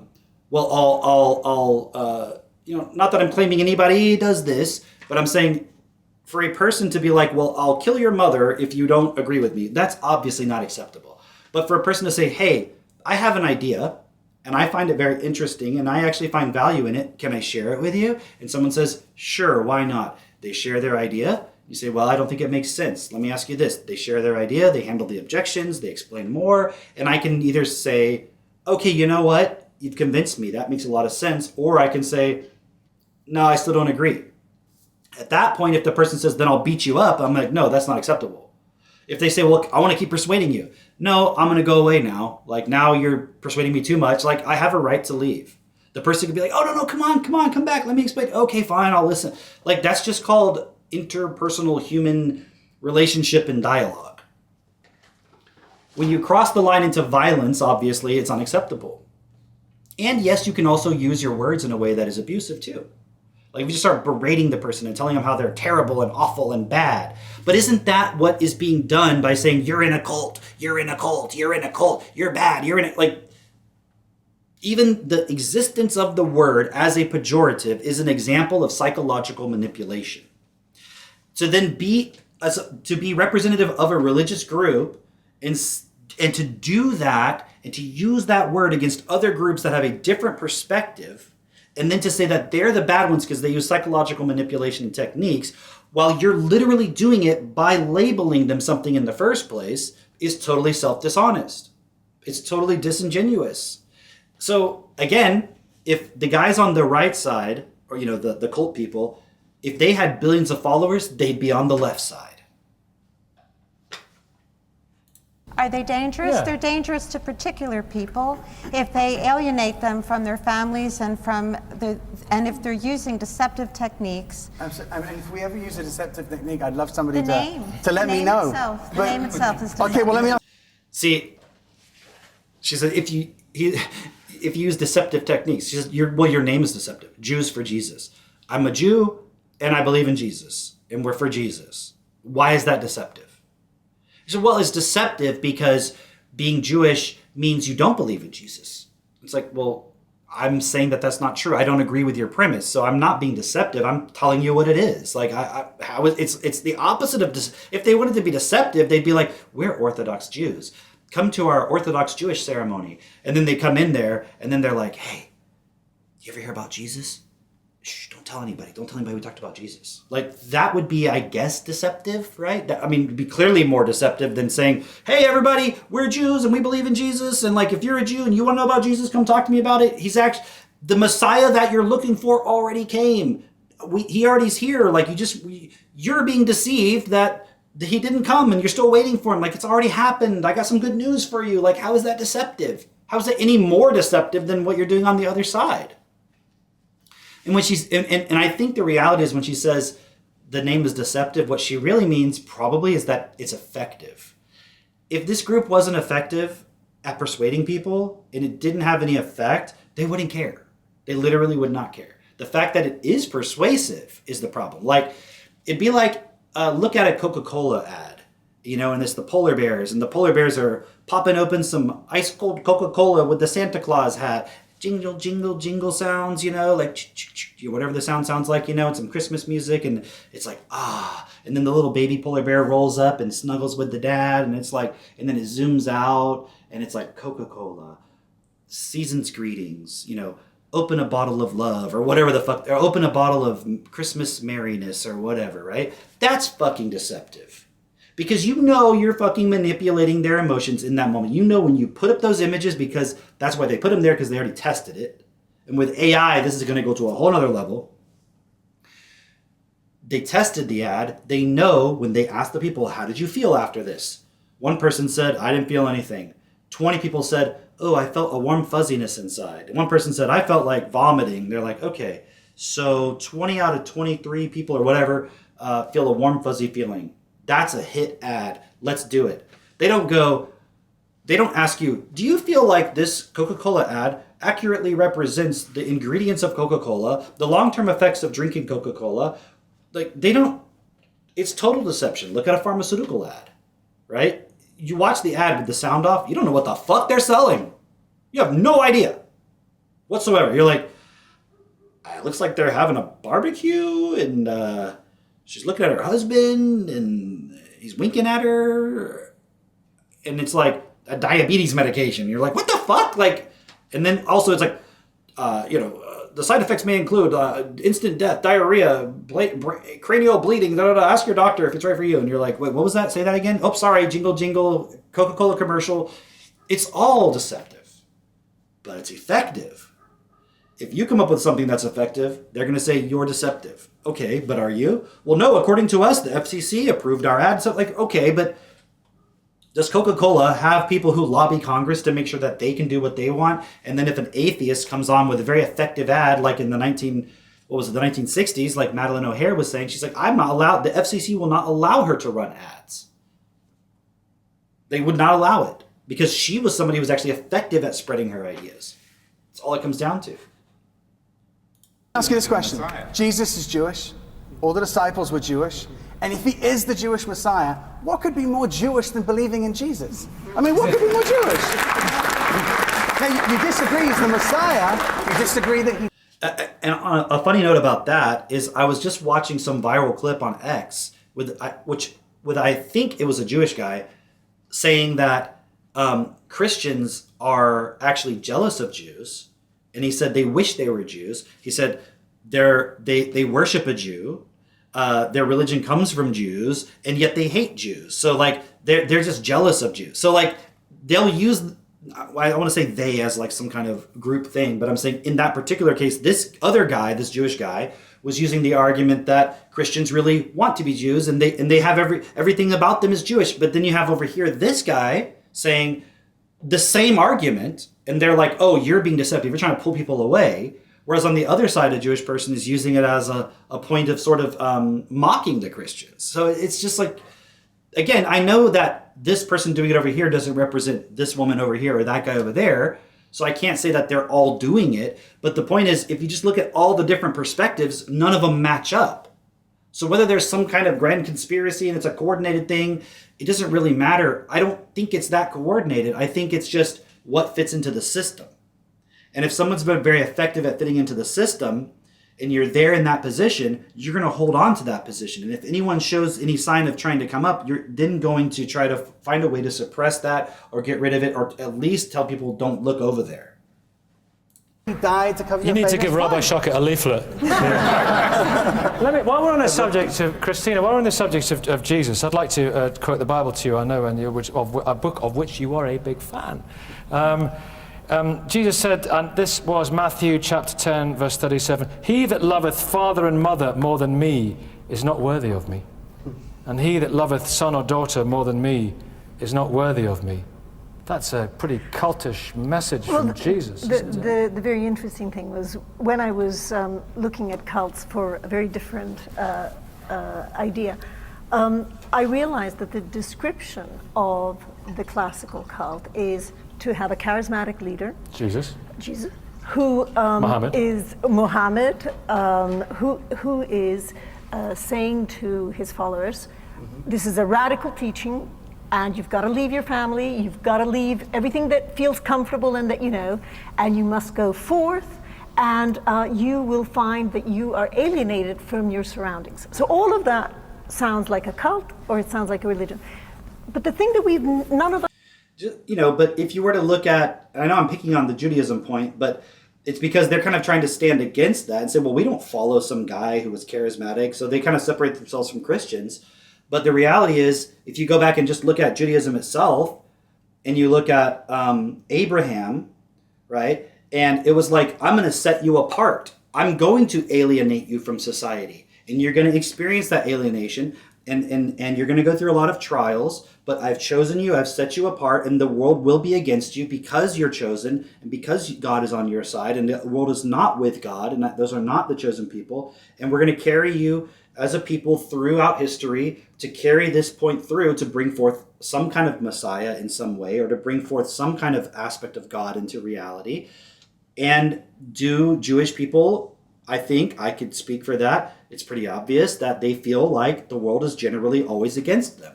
So being a part of that group causes you to feel alienated from society. Now, they might feel very strongly, they might feel a very strong sense of togetherness within their group, but you could say the same thing about, you know, when she's saying like this cults, they take people and they alienate them from society, and yet they find belonging in that group. But they would say that's a bad thing because they're alienated from society. But how is that how is that different fundamentally than say the Jewish religion or any other religion from that matter? All other religions in some way feel alienated from the world, right? Like they, you know, if you're Christian, you feel like most of the world, all the music, the media, the TV, the influence is all sort of like satanic or demonic or something, and you feel like the world is sort of against you, and you're not really of this world, and this world belongs to Satan. So it's the same principle at work there too. It's just they have more people and you have more influence. Us have mentioned is values.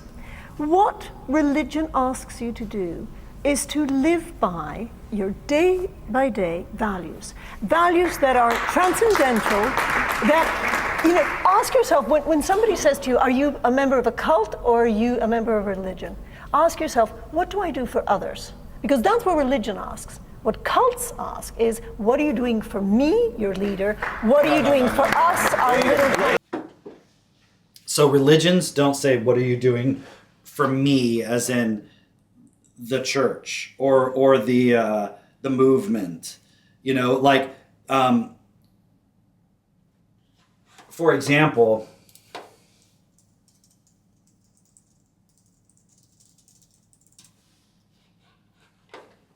the Stations of the Cross prayers in Catholicism. Let's look. Okay. Opening prayer. So when you go to the Stations of the Cross, I don't want to watch this whole damn thing. And what I'd like, you basically go through and look at. Oh, I don't want to play all that. Jesus, that is graphic. Okay, it says it right here. The stations are commonly used as a mini pilgrimage as the individual moves from station to station. So you go through these different stations that have different imagery and so forth, and then you meditate on certain things, and it's all about a specific event on Christ's last day. But let's look at some of the prayers. O my God, my Redeemer, behold me there at thy feet. From the bottom of my heart I am sorry for all my sins, because by them I have offended thee, who art infinitely good. I will die rather than offend thee again. But religions don't ask you, what are you doing for me? They ask you, what are you doing for the world? Jesus, you stand alone before Pilate. Nobody speaks up for you. Nobody helps defend you. You devoted your entire life to helping others. Listen to the small. Okay. Help me be grateful for what you did for me. Help me to accept criticism and unfairness as you did and not complain. Help me pray for those who have hurt me. My Jesus, often I have signed the death warrant by my sins. Save me by thy death from that eternal death, which I have so often deserved. It's all about being sorry to Jesus and saving yourself. As a child, sometimes I don't like the problems that come my way. Sometimes I try to get others to take care of them or solve them for me. Sometimes I become upset and crabby when I'm asked to do even the small... Is this the actual wording of the prayer? Crabby? Or is this some weird interpretation? As an adult, I sometimes feel I'm not appreciated. Sometimes I feel as if I accept more responsibility than I need to. I feel sorry for myself, even though the crosses others carry are much larger amount of my self-pity. I don't reach out to help. My Jesus, who by thine own will didst take on thee the most heavy cross. What? It's just so weird they're using the word crabby, and then it's like, by thine own will didst take on thee. Like, it's so weird. The most heavy cross I made for thee by my sins. Oh, make me feel their heavy weight, and weep for them ever while I live. Is this not sick?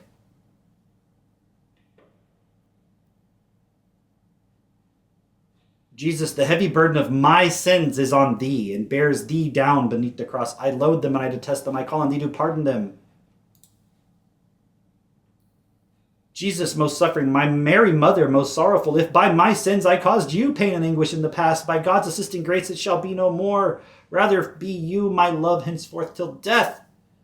So, fuck this lady, okay? No offense, lady, I don't know you. You might be a really nice, sweet lady, but whatever you're saying, okay, that's what I really mean. Whatever the fuck you're saying right now is total horseshit.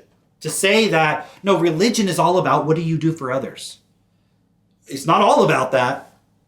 That's some weird psychological fucking manipulation. Imagine taking a child there and telling them, yes, like you see Jesus on the cross? It's because of you.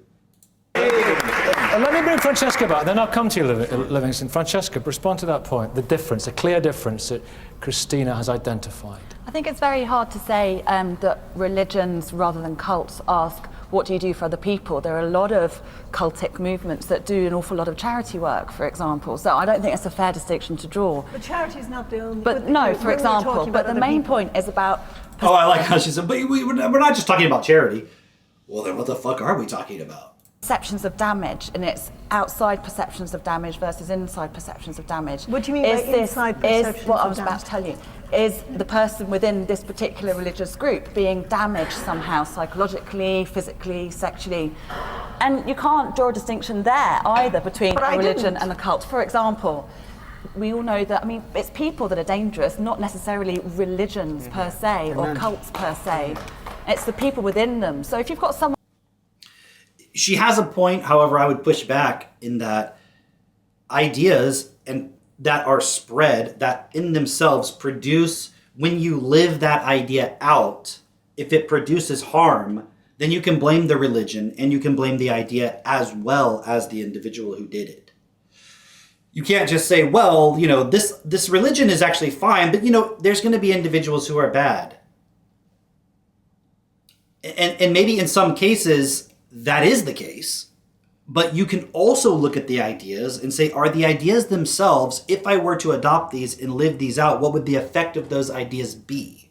And the effect of the ideas of any religion that has ever existed has never been create a system that's best for all. It's always been about self-preservation of the religion. Someone on a power trip within a Christian church or within a Jewish community, you may as well have a person who's on a power trip in any other kind of way. Yes, except that... In a minute, John.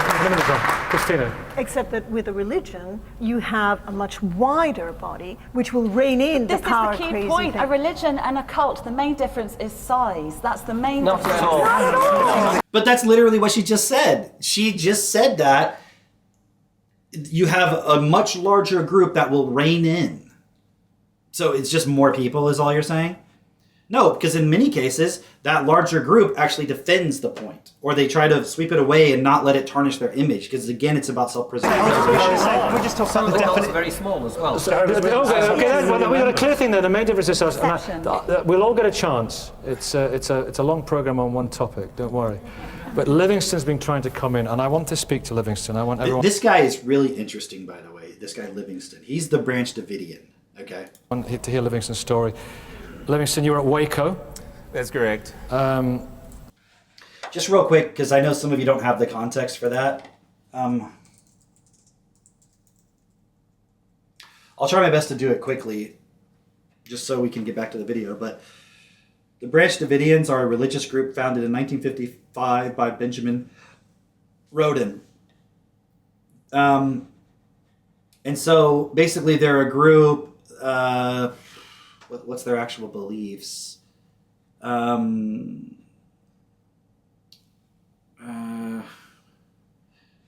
see.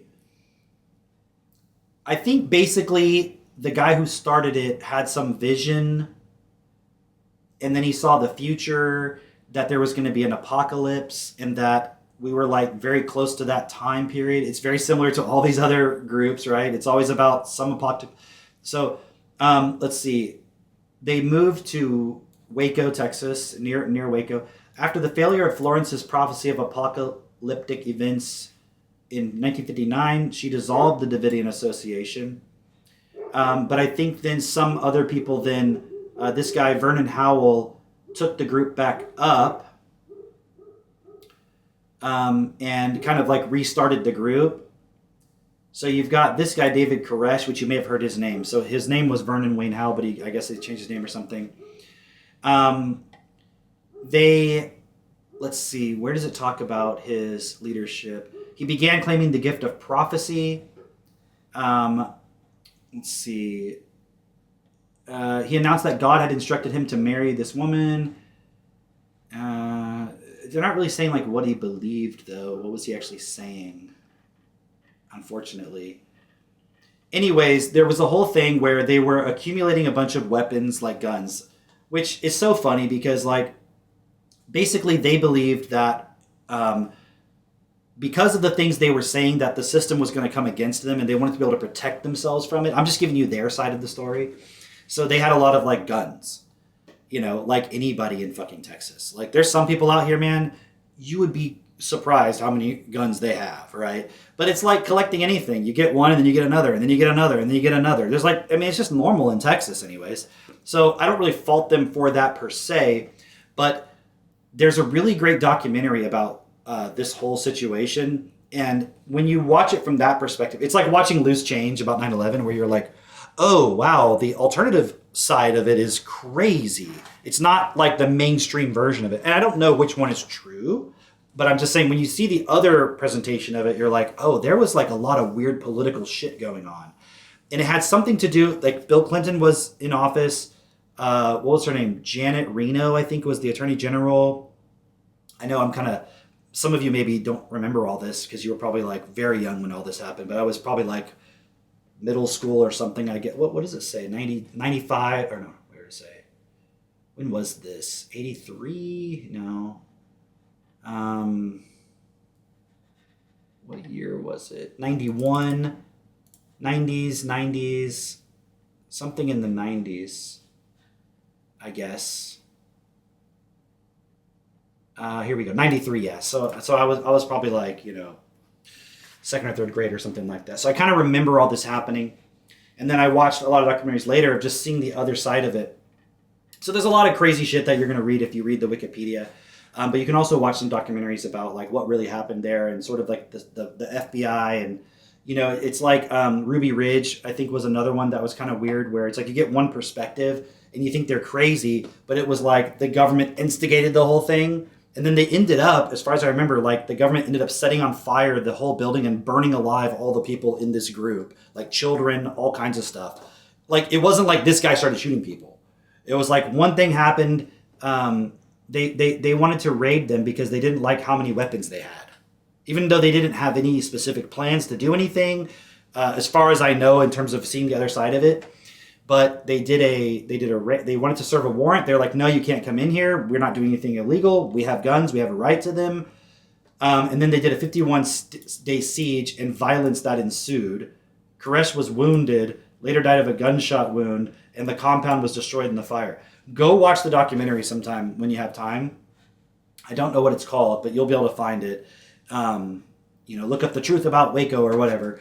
And like they burned all these people alive. The government did. It's fucking nuts. Just because they wanted to be by themselves and believe in a fucking prophecy.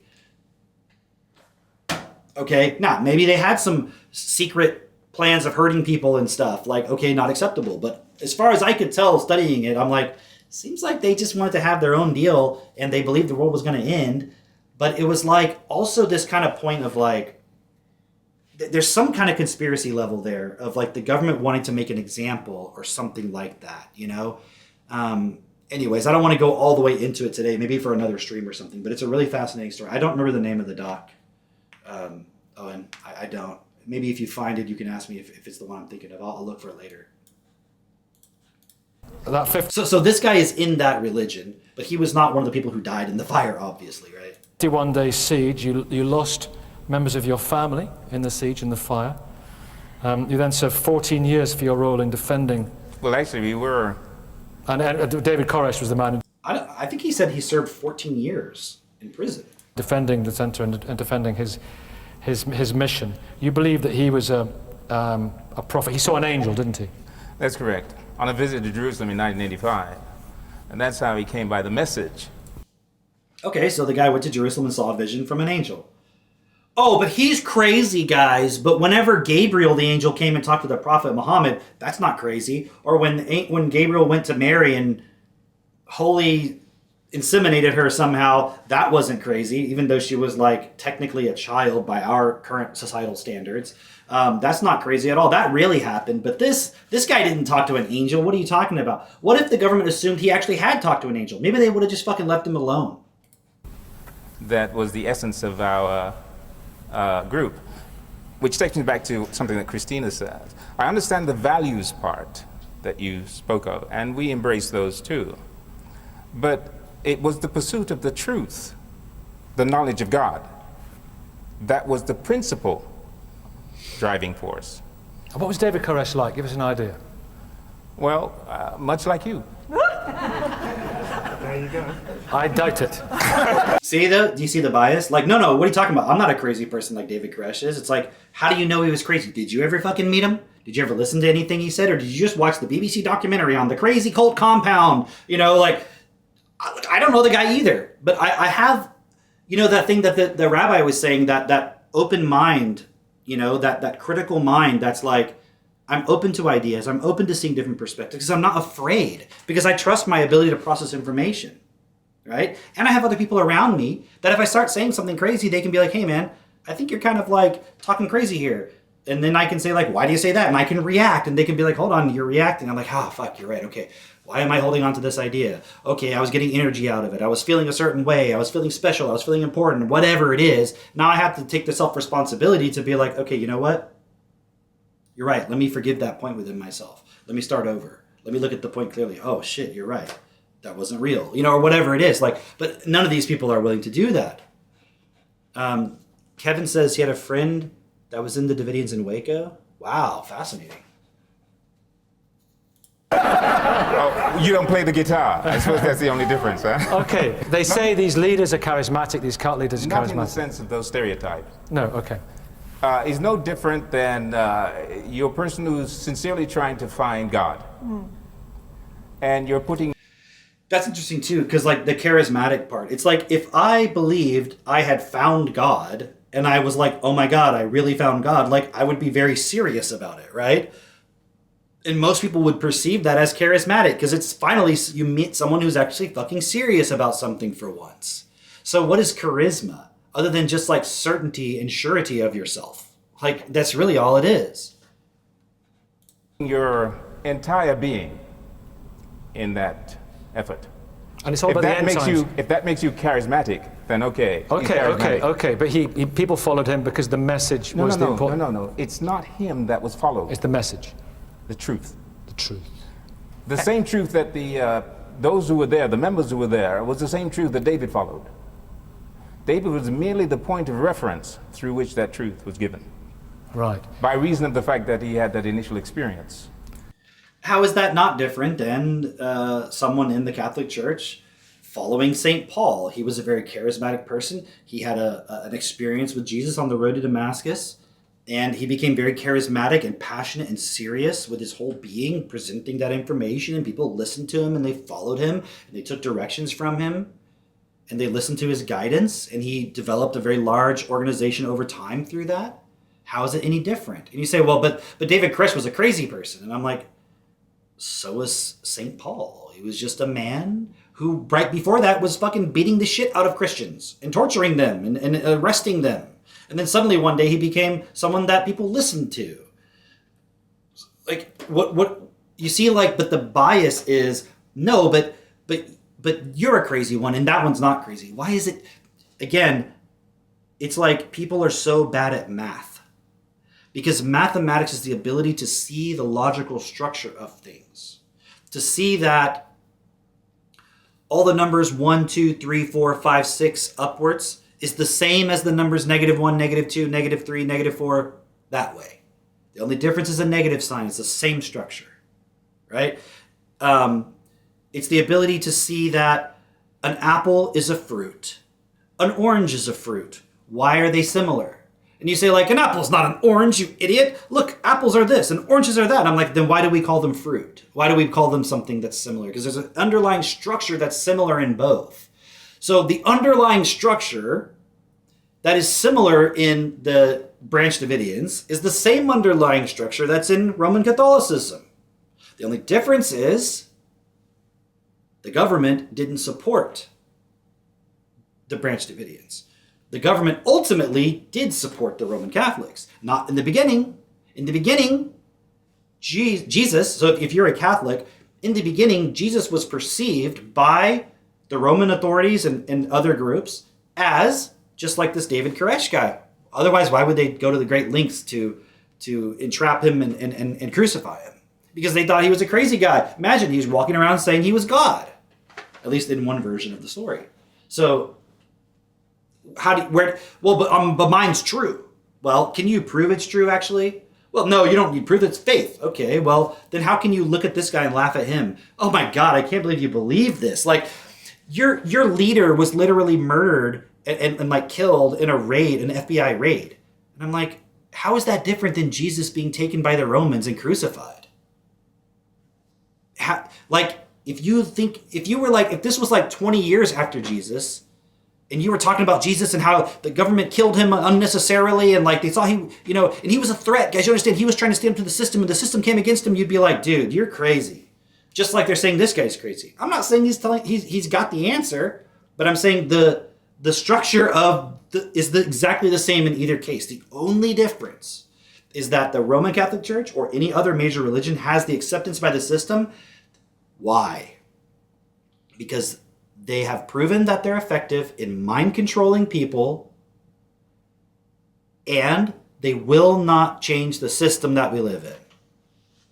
Now, I'm not saying that the Branch Davidians would have changed the system, but were they at some level, maybe they weren't even a threat to any Catholic, Christian church, anything, but maybe the government was just like, we don't want people realizing that if it feels like it's the end of the world, then you can get together in groups and have a bunch of weapons and protect yourself. Maybe they didn't want that happening, and maybe it was just an example to show people that they can't do that. Look what would happen. Just like the idea of Jesus, if you stand up in this world, you'll be crucified, so don't do that. By which the truth came. Now, we can go into a dissecting of that. From that, you get a better understanding of what. But you very David much was about. believe that message is true, as true now as it was then, and it's an eternal truth. Absolutely. And we are in the end times. Indeed. You don't look back and you say that was madness. You absolutely stand by everything. Absolutely. There is no reason for. As a matter of fact, the events that have unfolded since then, in the 20 years since Waco, have corroborated all that we held true in terms of what's going on in the world right now and what is to come as a result of the events that are now unfolding. So it encompasses a worldview. It actually extends way into the future. The Messianic kingdom that will go on for another 1,000 years, and from then we go into eternity itself. This is a hope, the hope for mankind in the present situation. Now, only as you can see it in the context of the truth that we held, can you really understand why.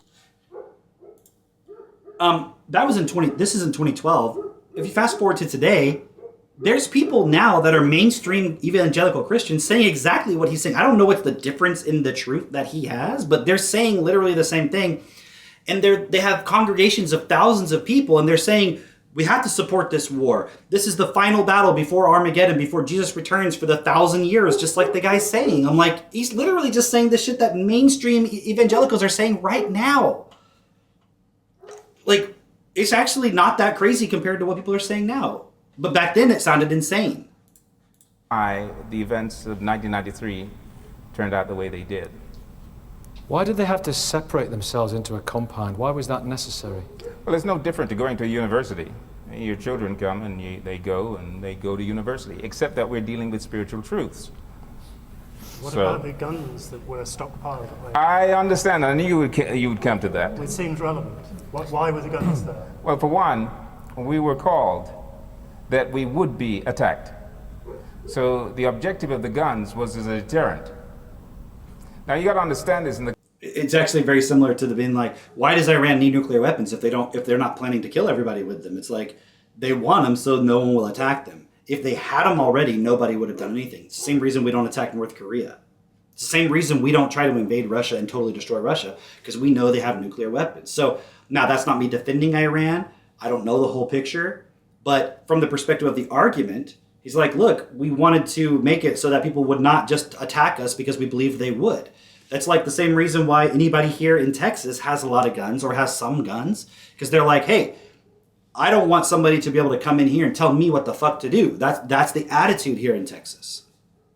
So it's a valid point. Now, you could assume there's a nefarious agenda behind what he's saying, but if you didn't assume that, it's a valid argument that I think anybody, like, why does America need so many guns? Why do we need such a powerful military? Like Trump says, peace through strength. Because when our military is very powerful, nobody will try to attack us because they know we will destroy them if they do. Same argument. You were called that you would be attacked. How do you mean? Well, part of our message dealt with prophecy. But you were attacked by the agency because of the guns. Well, that's the what Alcohol, they, Tobacco and Firearms Agency. That's what they said. David wasn't a very good prophet, though, was he? Because he couldn't prophesy what actually happened. Sadly. I think That's very but unfair. in That's fairness, very unfair. No, in fairness here, we're talking about belief. Statement like that and then just jump to something else. Let me address it. We're talking. When you say David was not a good prophet, I'm just picking up on a single issue that you mentioned. Most of this, as far as I'm concerned, is irrelevant because I would fight for your right to believe whatever you choose, as long as you choose it. The issue is, what is the difference between a cult and a religion? We're talking about the difference Was this a between... cult, clearly? We're talking... Was this a cult? We're talking about a group there that was certainly of concern, and I would have had the same concerns about it as I did at the time, as I do about the other groups that we've referred to earlier today. We're talking about a difference here between conversion and coercion. But if we have an entire evangelical movement in America that's supporting a war with Iran, which could lead to other disastrous consequences, why not apply the same standard there? Why not apply the same standard to every major religion that's ever engaged in any war or any kind of abuse or anything? I mean, Rabbi, you talked about the problems associated with evangelism and proselytizing. My understanding is that the word proselyte meant someone who had converted to Judaism originally. But that practice did cease, by and large, in the majority of the Jewish community a few hundred. The whole history of Judaism is going to battles for people because God said they don't believe in God and you should destroy them. And anytime anybody would attack them, he would say, go destroy them completely. Like, just read the Old Testament. It's filled with that. It's mostly that. It wasn't until the New Testament that you get any idea that God loves anybody. He just wanted a complete, pure obedience to his will, his commandments, which sometimes were contradictory, and even sometimes punished people for following his commandments. Like, look at the story of King David, for example.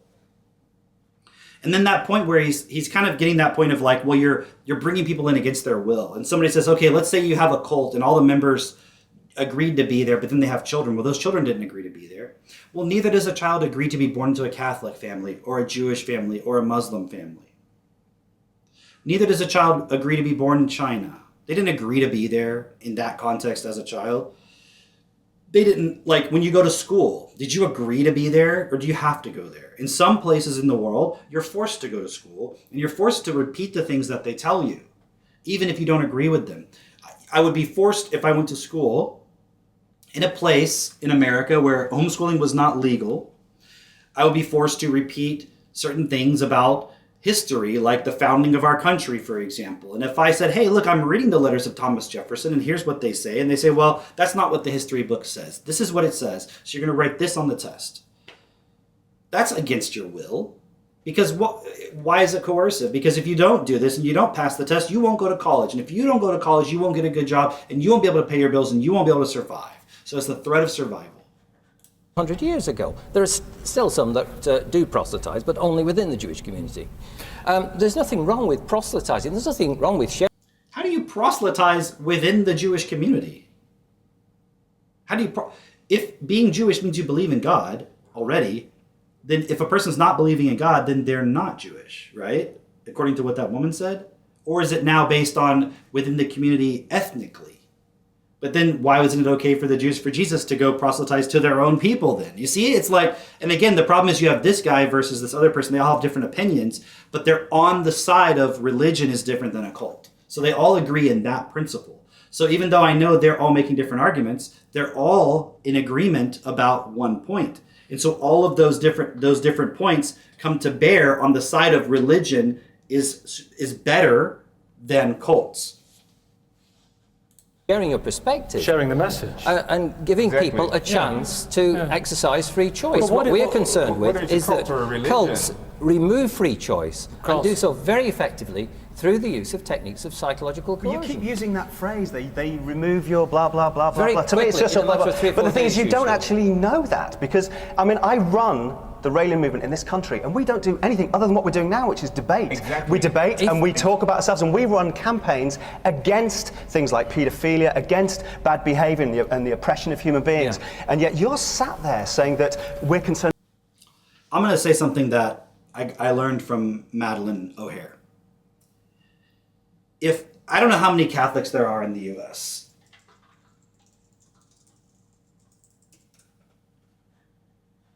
Um,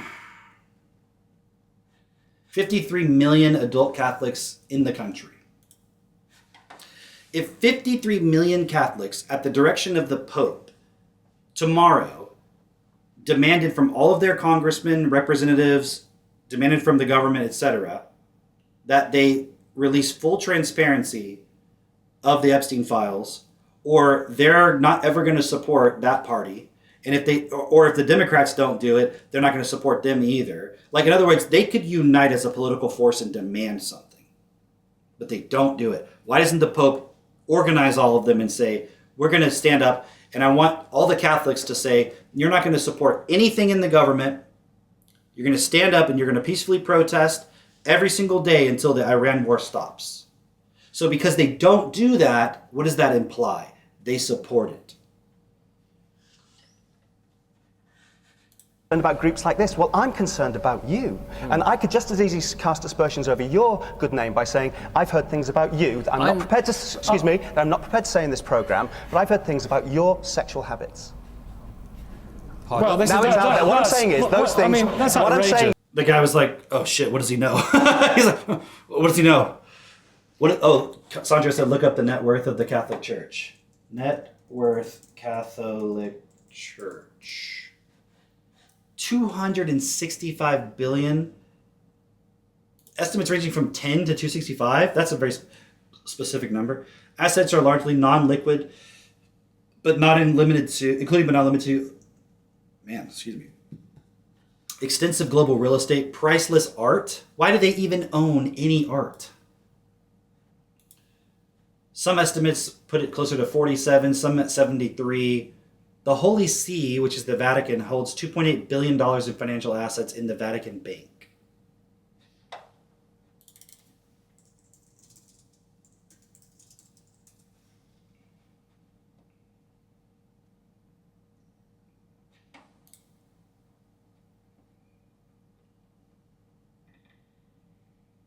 I was just curious. He's been named the next president. I was wondering who it was. But that is fascinating. Like, so they couldn't leverage that to stop the war. Or, on the flip side, couldn't all of the evangelicals get up there and be like, we're going to stop the war? But instead, they're like, no, we want it. So the Catholics should be like, dude, we don't want that. We need to stand up. And you say, well, there's more evangelicals than Catholics. Okay, but you know how many Catholics there are worldwide that could organize together and stand up and say, we're not participating in this system until you stop the wars completely. Why don't they do it? Why doesn't the Pope take that self-responsibility to lead those people into something. Instead, it's all about, no, it's about Jesus and forgiving your sins. Is that not a manipulative cult? Like, what are they doing for the world, for others, other than accepting and allowing this war when they could do otherwise? They could do otherwise. So when these people say like, well, but religion's about what you do for others. It's not about following a charismatic leader. Dude, when the new pope was announced, do you know how many people were weeping with joy in the streets and the smoke and the, oh my God, the pope, and he's from America, and like, oh my God, the new pope, oh, Papa, I mean, worship you, I love you, let me kiss your feet, can I kiss your ring, all this bullshit. Like, give me a break. And he's like, oh, but it's not about me, it's about Jesus. It's not about me, the charismatic leader, it's about Jesus. That's outrageous to say something like that. What I'm saying is those things are easy to say. Right. They are easy to say. They're not very easy to back up. What I'm saying is that is exactly the technique. That is exactly the technique. That is exactly the technique that you are using over my philosophy. I want to come on to one of our learned colleagues. Professor, wait a minute. Professor, we have, without casting any more aspersions about each other, Professor, we had something really fascinating there from living. I just want to say real quick, I think that was a good point, that the guy wasn't, I don't think he was directly claiming that he knew something about the guy's sexual history. He was just making it as a point. Like, I could say I've heard things, so now suddenly that makes it true, and we should go on that basis. But like, I could just say anything I want. So if I knew it was true, I would say it. But because I don't know it's true, I won't say it. But I could say I heard things. So people can say whatever the fuck they want if they don't like you. And then you can spread rumors and you can gossip, and then people, again, it's like a informational warfare that's being done because you just don't like what the person's saying. It was all about truth. This is the truth. And is there something in that various groups, whether they are be a religion or a cult, we can get the situation where they think they have a monopoly on the truth. And that's what we're getting at. One second, let's get Professor on this. Look, if something is true, then what does it mean to have a monopoly on it? As if it's true, then it's true. Just say you have a monopoly. No one can claim to have a monopoly on the truth. No, all you're saying is you don't know what's true. Because if you knew something that was true, you would say it was true and you would defend it. And you would support it and promote it if you knew it was true. So anyone saying no one has a monopoly on the truth is just saying you don't know what you don't think anything is true. You don't know what's true. Because then they're going to say, well, we know it's true that religions are one thing and cults are another thing. Well, you don't have the monopoly on truth, but that is the thing. They do have the monopoly on truth. Because what is monopoly? Look at the game. Winner takes all. Might makes right. If I have more money and I play the game cleverly, doesn't matter if I'm a good person, the most ruthless person always wins a monopoly. Not the one who's right. Most of the time, I would say that all organisations have the propensity to be manipulative or to damage people. Absolutely. And it's about organisational practices, not about beliefs. And groups are all on a continuum. Not all groups end up with mass suicides, thankfully, not all organisations. But the fact is that on occasions, the belief system, if it does take over people psychologically, and there is evidence for that in the literature, it doesn't happen in all religious groups, it doesn't happen in all groups that are on the cultic spectrum. But when it does happen, as with the branch division... This idea of taking you over psychologically is like you just accept something to be true. That's all the fuck it means. If you learned English as a child, then you've been psychologically manipulated because your nervous system has been trained to only make certain sounds that represent certain meanings, words, whatever. That's psychological manipulation. It's physiological manipulation. So show me one thing in this world that doesn't involve any kind of manipulation whatsoever. Like you manipulate things in your environment. I'm manipulating this phone as I touch it and hold it. Is there no psychological manipulation going on this fucking thing? Give me a fucking break. It can have catastrophic effects on individuals and on their families. There's a statement that Christ made 2,000 years ago. I and the Father are one. In the pursuit of truth and of God, it is designed to bring us into a being or a state of being that is in harmony with the divine. Now, if the world and everything about the world is out of kilter with God, then obviously those who pursue that are going to seem by the world to be different. Francesca, are the problems here inherent in people? And that's a good point, because basically if you're defending the system, then anybody who would be in any way critical of it, challenging it, is going to seem different. So the people on the religious side who are Catholic, Jewish, Muslim, whatever, that still participate in the money system, which drives the economy always inevitably towards war. Just go read a fucking history book. You'll see what I'm saying. If you participate in your religion, but you support the system as is, you're good by the system standards. If you represent something as an alternative, suddenly you're not good.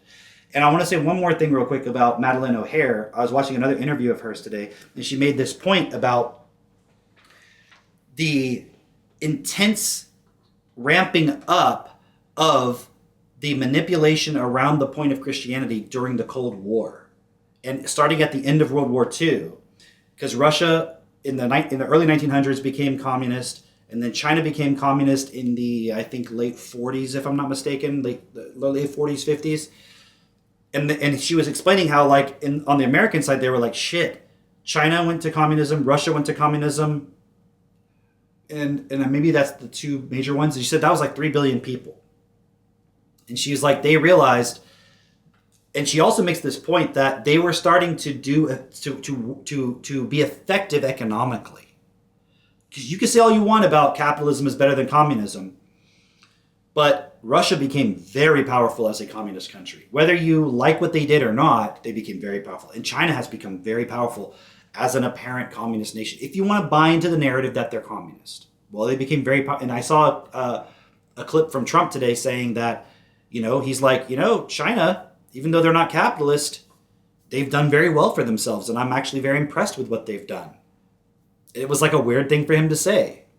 And he was saying in some ways they're admirable in that, and that they were able to do it without capitalism. Now, you could dispute whether they are or are not capitalist, but at the time, in the 40s, 50s, they saw this as a threat because, and her point was, the U.S. couldn't compete they couldn't win the argument, the global conversation.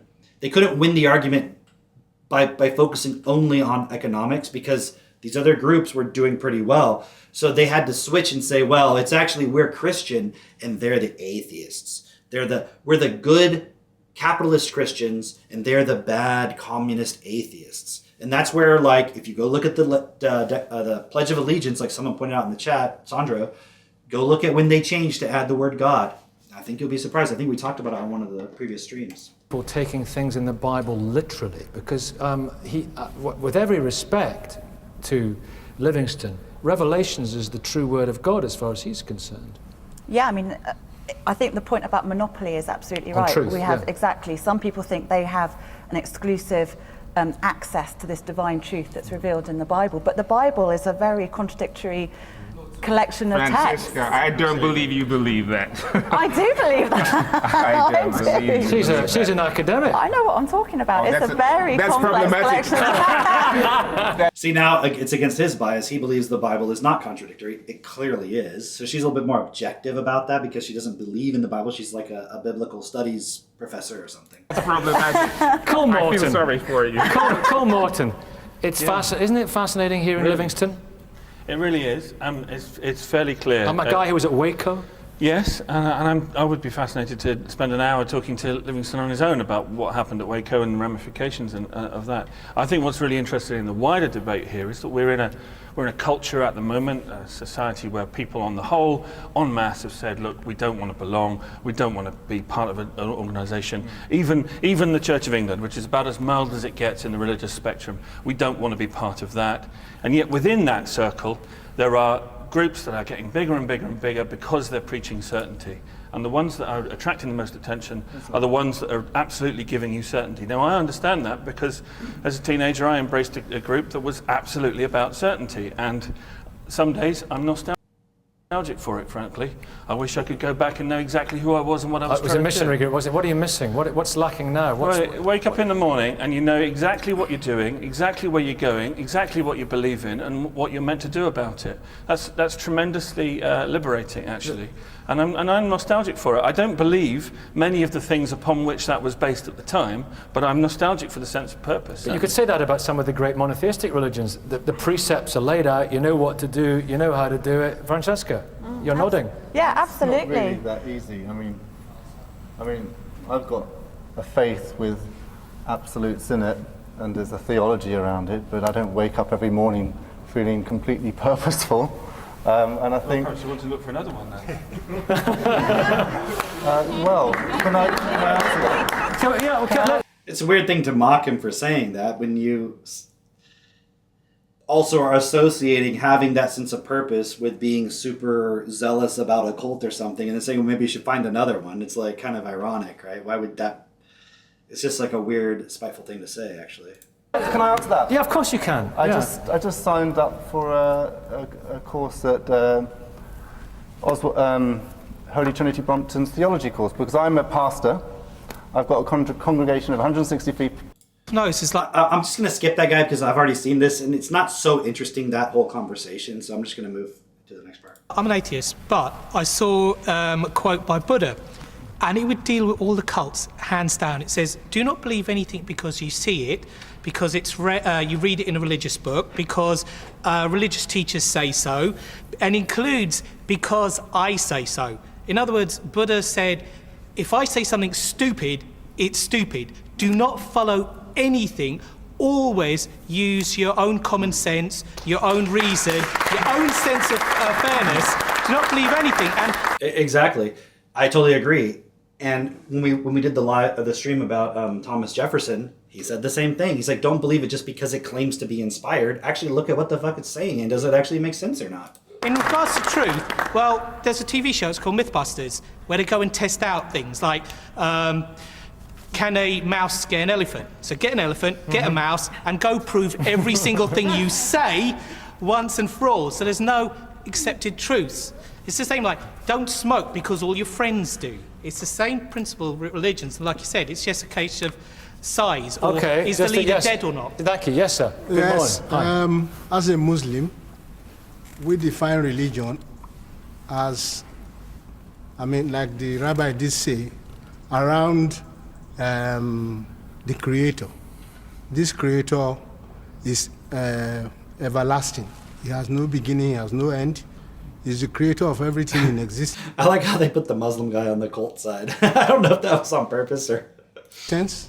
Do you think Islam started as a cult? No, it wouldn't have, because before Islam, there were other religions before Islam. Do you think it started as a cult? No, I don't, but you know that only... So she doesn't think Islam is a cult. Okay, but...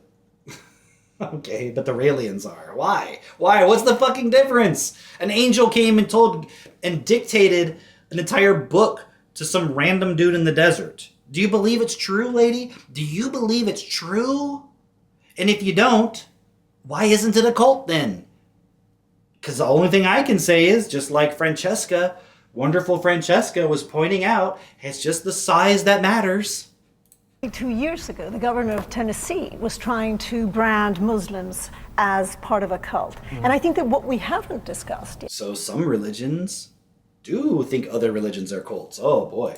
Is how threatened organized religions and atheists like Francesca feel by new religions. And why do they feel threatened? They feel threatened because things are really askew, as you put it. The economy is in a total state of collapse. Global economy is doing badly. People are without work, people are without hope, and we are latching on to anything that offers spiritual guidance. Okay, gentleman here, yeah. Say something, Livingston, about Branch Davidians. One thing you forgot to mention was the sexual abuse that went on in Waco. I mean, David Koresh would come down and talk to his congregation about some of the young children he sexually abused that day. I don't know how you can condone that. You said you haven't changed. I don't have to tell you my name, but this is. Yeah, it's on the record. Yeah, it's on the record, Livingston. He sexually abused children at Waco. I don't know how you can still say you're a Branch Davidian. Nicky, I didn't really come here for that. I didn't know he was going to say it. No, that's the problem. You didn't come here for that. You didn't come here for that. If you let me finish. He has one man who says what he heard from Jesus. You've got another man who heard what he heard from Jesus. He's got another man with his own interpretation from Jesus. Will the real one please stand up? That's why we need to... Yeah, he could say that about Jesus, but what about Moses? Like, I'm assuming the guy's Jewish, he's a rabbi. That guy says he talked to, Moses talked to God, Abraham talked to God. Like, will the real person who talked to God stand up? Look at the methodology. Right, Livingston. I wanted to come back Please. The issue of cults and religion. I understand what you're saying, and I understand how you might even perceive that, but it's not as you perceive it. And here's the thing, did you question the person that put that in your mind? You're trying to tell me sexual abuse didn't go on in Waco? No. I'm not trying to tell you that. What I'm trying to say to you... You know sexual abuse went on there. Livingston, Livingston, let me ask you. Let me finish. Did sexual abuse go on at Waco? No. No? No. Look me in the eye and say that. No? Okay. No. Now let me finish. No, hold on. Let me ask you I a don't question. necessarily believe it, but he looked me in the eye and he said it. Let me ask you a Right, question. okay. Did you question the persons that put that in your mind? There are several witnesses to it. David Koresh would regularly sexually abuse young children at Waco, and he would come down to his congregation and he would talk about it. All right. And he said that Now, he was when justified David to do it Koresh because of his actually, religion. when David Koresh actually presents that to you, and it turns out that your belief was David incorrect. Koresh is dead. No. Wait a minute. When he actually presents that to you. Also, Owen, I don't know if Owen's still in there, but I was just looking up that documentary about Waco that I was telling you about. I think it's called Waco: The Rules of Engagement. I just looked it up, and I'm not certain if it's that one, but I'm just kind of looking at some of the clips, and I think that's the one I watched. But it looks like there's like a bunch of stuff, and they even recently made a whole movie on Netflix about it. Although I would not be interested in that one because it's just going to be a lot of spin. But I don't need to be retold the story that's the mainstream version of it. We all fucking know that. But the rules of engagement, I'm pretty sure that's it, because it's about what are the rules of engagement of the government against the group and stuff. And so it gives you the other side, not so much like agreeing with their Branch Davidian philosophies or anything, just kind of like the fact that the government was doing some weird shit. So it's giving you that side of it. And it turns out that your belief was incorrect. Are you prepared to take the consequences for that afterwards? All right, that's all I'm here to find. It's on the FBI record. Listen, the accusations of you really, Livingston, you absolutely believe this gentleman will have to take the consequences of saying that about a man who was sent as a prophet from God. That's fascinating. Sexual abuse is often seen as, and sexual exploitation as at the very heart of many of these movements, these new religions, or some of them that have been referred to as cults by some people. And Juliana, growing up in the Children of God, you went through hell, didn't you? Yes. I just want to take it back to the whole question that we're actually here to discuss, which is the difference between cult and a new religious movement. Before we get to that, but people who don't know, because you know everything about the Children of God, you were born into the Children Yes. of God. Many people watching at home might not be so well acquainted. David Berg, another man who saw Jesus, Yeah. or was visited it's by the an standard fare. They all think they are the mouthpiece of God, and they all have a handle on the Almighty's will. Right. And everybody sort of follows him as the figurehead of God. And so, with that... And there was a lot of child abuse in the movement. There's a lot of child abuse, but, it's interesting that it's not something that people go into thinking, okay, I'm going to join a cult, I'm going to, abuse children, I'm going to, do this and this and this. It's a steady conditioning that happens over a period of time. And I think there's a lot of scientific and psychological studies that have been done on the effects of groupthink, of when people are put into an isolated environment with extremist ideas or beliefs, what is possible for a normal human being to do to another human being. There have been I think she has a valid point, but also the problem is trying to paint that as basically like a unique thing to these cults. Because look at the Epstein files, look at any of these groups. Like even, let's just talk about Meta, for example, Facebook.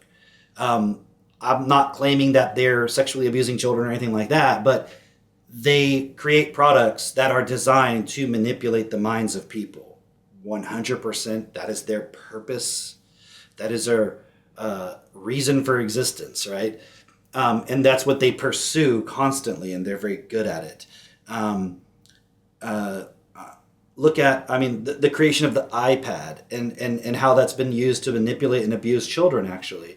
And Steve Jobs even said he wouldn't give his kids the iPad, but he still wanted to sell it to parents. They didn't put a warning label on it. So I can empathize with what she's saying, but at the same time, it's like she had a unique experience with a specific experience in some particular cult group that she was in, where apparently there was child abuse. But then to therefore say any group that's labeled as a cult therefore engages in that, but what are you labeling them a cult on the basis of? Because I think the reality is people want to label something a cult either because they want to imply that's happening or because they're assuming it's happening. And then once they're labeled with that, the assumption becomes truth in people's minds. And you say, well, but you're said it's you're a cult, so there must be some of that going on. It's like, but you didn't label that on the basis of observing that. You labeled it first because you kind of didn't like something they were saying, basically, in some cases anyways. In some cases, they didn't care what they were saying and they found that there was abuse and then they labeled it that. Okay, fair enough. But I think the problem is then you got like this guy with the Raelians, and so far as I know, no one's claiming there was child abuse there, but he's being roped in his group with the other groups that did happen. And so would that be fair to characterize all religions as child abusing if child abuse occurred in the Catholic Church? Would it be fair to say it's happening everywhere? If you find out that some religious leaders are engaging in some kind of abusive things, does that imply so the problem is that they want to have their cake and eat it too. I like that expression. I say it a lot. But that's really what it is. It's like we want to say child abuse happens in these cults, and that's why they're cults, and that's why they're dangerous. So they say, well, it happens in religions too. Well, that's not because of the religion. It's got nothing to do with the teachings or any of that. And it's like, well, what's the teachings of the Branch Davidians that led to child abuse? And I don't know if there's a claim that they were abusing children. Maybe there is a claim. But where in the teachings does it say to do that? I say, well, people, they get in these extreme environments and then they don't. But child abuse happens in just random homes where the person's just a normal person, a Catholic, a Christian, a Buddhist, a Muslim, whatever, or just a normal person, atheist, whatever, just in the course of them choosing to participate in those thoughts, that thought pattern and the desire for energy or stress or whatever the points are, they participate in that, and then that's what happens. It's not necessarily because of the information, but again, look at the actual manifestation of religion and science and any belief system that's ever existed. They're all fundamentally the same because they don't challenge the system that we live in to create the conditions where abuse is not accepted at all, ever. It's not possible, or the conditions for someone to be abused are not even there. Like, no belief system so far has ever manifested that. And again, also because there's so much division in terms of all these different belief systems with a claim on truth. But no one, other than the groups I'm a part of, is saying, hey, the only thing we all need to really agree on is that we should have a world that's best for all.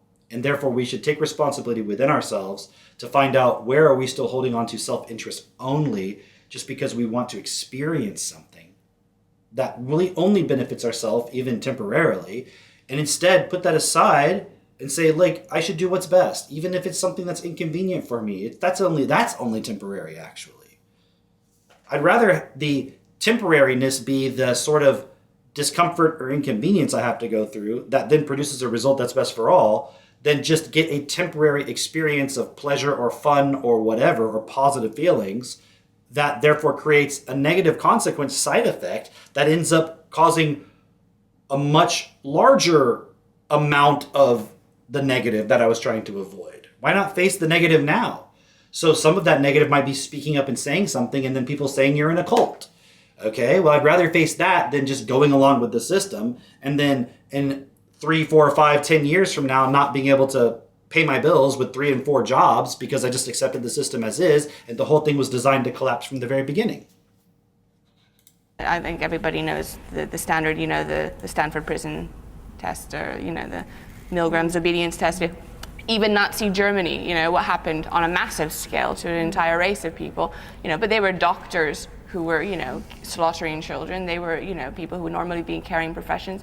It can happen to anyone, but the problem, as I see it, is that, there's so much hair splitting over this idea is that, are they a new religious movement? What should we call them? Should we call them a cult? Should we call them a high demand organization? It's not. It's drawing attention away from the bigger issue, which is we need to look at the effects of what their belief system.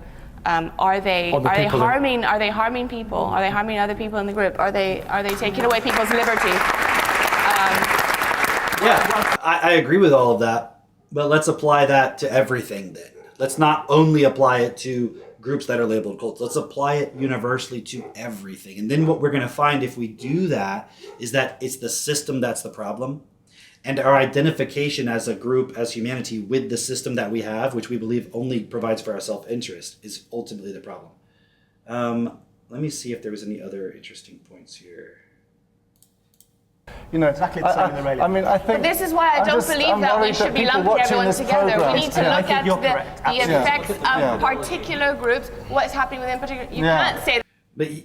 But you're not looking at the effects of She's saying we need to look at particular groups, not lump everything together. Sure, but are you actually looking at all groups? And what is the starting point of all groups? What is the biggest group? Is humanity. And as a group, our collective religion is consciousness, self-interest. That all of them are harmful. My faith, then you are just not a good human being and that you serve no purpose in life. There's a lot of banter. Children, that was done in life. Vulnerable organ, isn't it? It is indeed. But let's be very...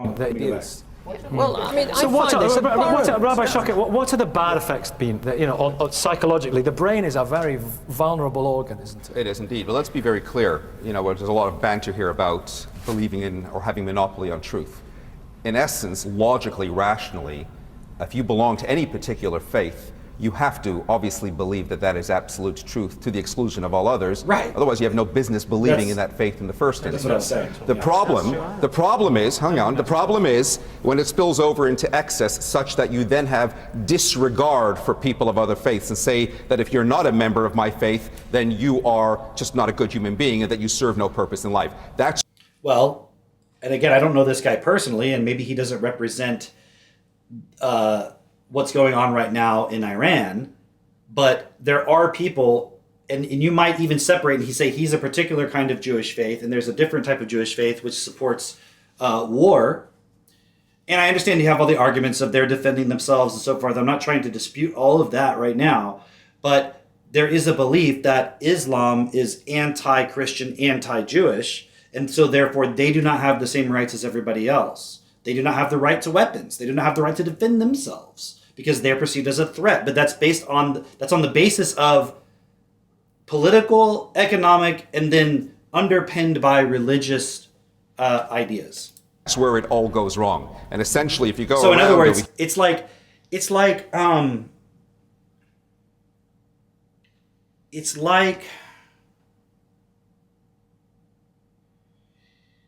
man, what can I say? It's like if you had black mold infested in all the walls of your house. So living in your house is making you sick. But then you go outside and you see a tiny little anthill. And you're like, these ants are always biting people. They're bad. And then you go back into your house with all the mold. So it's like picking on these groups that they do harmful things. And if they're doing harmful things, they should stop and they should be stopped. But the approach of narrowing the focus, what it does is it creates the perception that the only real harm happening in the world is these weird little extreme groups. But that's not happening anywhere else really in any substantial way. But again, look at the course of history. It's the large groups that have the violence that they back with the government, which therefore seems legally justified. A perfect example of this, which I'm sure he would agree with, is look at Nazi Germany. That's not just a little tiny extreme group. That's a very large group. That's an entire powerful country that now is adopting something that's harming other people. So, and I would suggest the Catholic Church, the Roman Empire, like you go back, any religious group, it's not even just religion, obviously. It's systems themselves where their starting point is not considering what is best for all equally based on the fact that we are all equal in one as life itself. That is never considered. It's always, you're either supporting the system or you're not valuable. It's life serves the system, not the system serves life. So you could just think of a religion, a cult, any kind of group as a system. Here amongst this front row, when they're sitting in Waco, as far as they're concerned, unless I embrace that way of life, then essentially I'm damned to hell. Frankly, as far as he's concerned, if I don't embrace Jesus, I'm damned to hell as well. And that's where there is the problem. Is he damned to hell? That is not true. No, he says you're not damned to hell. And you don't believe in the New Testament. See, and then he's also misrepresenting perhaps this guy's beliefs, because he might say, no, I don't believe you're damned to hell for not believing Jesus. I believe we're all damned to hell, myself included. And if I don't accept Jesus, like Jesus is going to save me from something that we're already headed towards anyways. I'm not saying you're going to be punished for not believing. I'm saying we're already headed there. And I'm just trying to steel man the Christian position, right? This is like what Wes Huff would argue. I've heard him argue this. Is like we all deserve hell because we're all inherently flawed and have chosen evil and we are going to hell. And fortunately for us, God in his divine grace and mercy is going to save us from that, right? It's like imagine you watch somebody destroy the foundation of their house and all of the studs and you saw the house collapsing on them. And you're like, let me pull you out of there. Even though they did that to themselves, you could see, so I'm just trying to, again, steel man the Christian position, which is like, no, like we've condemned ourselves to hell through our actions and our choices, and God is saving us from that. So what this guy's doing, though, is twisting it and saying, you're condemning me to hell because I don't believe what you believe. And the guy's like, no, I believe I found the answer to save all of us, and I'm trying to help you, right? So that would be a more genuine sort of perspective on what the person is saying, right? I do. Hang on a second. It's ridiculous. See, the thing is, we all have to recognize, and this is where we start, for me, we all have to recognize we all fail. We're all messed up people. None of us are perfect. All right? Now, I believe that the only way of having those failures covered over... The only way? Yeah, the only way is through Jesus. Right? So I don't believe that Jesus is going to send me to hell if I don't believe in him. So you're going to send him to... Hang on. Answer the question. Let me finish the sentence. Answer the question. If I don't embrace Jesus, what's my destiny? If you continue living the life that you live, like anyone this else, like all of us, sinful life that you live. No, but all of I've us. seen you drinking whiskey. It's true. And it was and good too. I am just as messed up, probably more messed up than the rabbi, right? In my life. But the problem is, I think that God sent out this way of mercy. So it's not God that actually sends me to condemnation. Answer my question. I send myself to condemnation. And God's the one that saves. But you didn't answer my question. He actually did answer the question. The guy just doesn't like it because it's not what he wants him to say to prove his own point. If I don't embrace you can Jesus, answer it. Lewis is going to happen? answer your question. Then we're going to move on to a comparatively new religion which calls itself a church but is nothing to do with God. Answers on a postcard. That's just in a minute. Rabbi Shaked, that judgment is left to God. Not to him, not to me, not to any other human being. Even Christ says, remember Matthew 7, judge not, lest you be judged, for whatever judgment you meet, be meet to you. Or is it left to your subjective interpretation of what God said, which can be very different to his subjective So you've judged my interpretation. It would be one thing if this rabbi was an atheist saying that. I'd be like, yeah, it's totally what you're saying. But he also believes in a different interpretation of God. He believes in some of the same books these people believe in. So it's like such an asinine argument. Distinctly different to what his interpretation. You judge my interpretation to be subjective. That's your judgment of me. And that's why every movement and every cult and every religion should be held up to scrutiny. And if there's objective criteria by which to determine the authenticity of the faith, then great. If not, it falls down. Everything. But I agree with you. I agree with you. Some people in new religions speak. But if anyone here were to claim, well, Judaism has done all these harmful things, the guy would say, no, I don't accept that. But he's allowed to say that your religion this other person's religion is doing harmful things. But if you were to say, well, look, let me say A, B, C, D, how I think your thing is doing harmful things, he would completely reject all of those and say it's a misinterpretation, it's individual choices, it's brokenness of humans, it's not what I'm representing. So, but he's not giving that same courtesy to the other person. Emphatic terms about everything. Wait a minute, everybody. Let's move on. Let's move on, Admin. I'll get a chance to come back to you, hopefully. Right, okay. If not in this life, in the next. All right? But we John. I know that, Glenn. John, former Scientologist. Yes. Right. What's the leaving like? It's a very baffling experience, particularly, and I think this may be something that defines a cult. I'm going to skip this guy. It's quite interesting, though, because he brings in, he went through all the levels of Scientology, and at the end of Scientology, they tell you the secret when you get high enough, which they don't tell you in the beginning. And the secret is that your body is actually made up of, millions or billions of individual beings. They call them thetans, theta, thetans. And that's what causes confusion within people, and you have to sort of get these beings either in alignment or get rid of them or something like that, and that's the real reasoning behind Scientology. And the point that they make within it is that it's deceptive because they don't tell you all that up front. It's like you have to go through all these layers of proving yourself to get to the final answer. So I'm just giving you a nutshell of what he says because there's more interesting things later. But I find that also interesting because that's like all religions, right? When people go into seminary as Christians, they learn a lot of things that you're not told when you're just an average churchgoer. You learn a lot of historical things. You learn a lot of archaeological things. For example, a lot of biblical scholars, and I think there's a consensus now. I'm not saying that therefore proves it true. I'm just saying that this seems to be the case, that there's a consensus, that there's no archaeological evidence. In fact, there's archaeological evidence to support the opposite, that there were never any Jews enslaved in Egypt, and that the whole story is a complete myth. And they've done it through analysis of like the ceramics and pottery techniques of the Jews, and that there was no Egyptian influence. I'm just giving you one example where there should be Egyptian influence. If they just suddenly arrived and started making pottery, they wouldn't suddenly make exactly the same pottery that all the other groups that had been living there for hundreds of years would make. Because if they were there for 300 years or whatever it was in Egypt, they would have over generations adopted techniques that they learned there, but there's no evidence. So just one example. And that's why, in the Jubilee debate, Jordan Peterson, when he said hypothetically we're in Egypt, right? And so my point there is, but you don't learn all of that up front. They don't tell you as a Christian when you join, like, hey, by the way, here's the real deal about all of it. And here's what the real evidence is. And here's what all the things are about the Bible. And here's all the contradictions. And here's what the stories really mean. Most people never learn it at all. Like most people never get there. And then the people, when they do go to seminary and they learn these things, they either quit or they go, okay, I'll just promise not to bring any of this up. So I'm saying that because it seems like a unique thing to Scientology, that you don't get all the answers right away and that's deceptive or something. But the reality is that's how all these groups out there work. You don't really get the truth. Another example is when we talked about Bishop Barron, and he's like, St. Thomas Aquinas proved that God was not an individual personal being that exists. He's just the to be of to be. He is the isness. He is the ground of all being, not an individualized being. And the church is like, hush, hush, hush.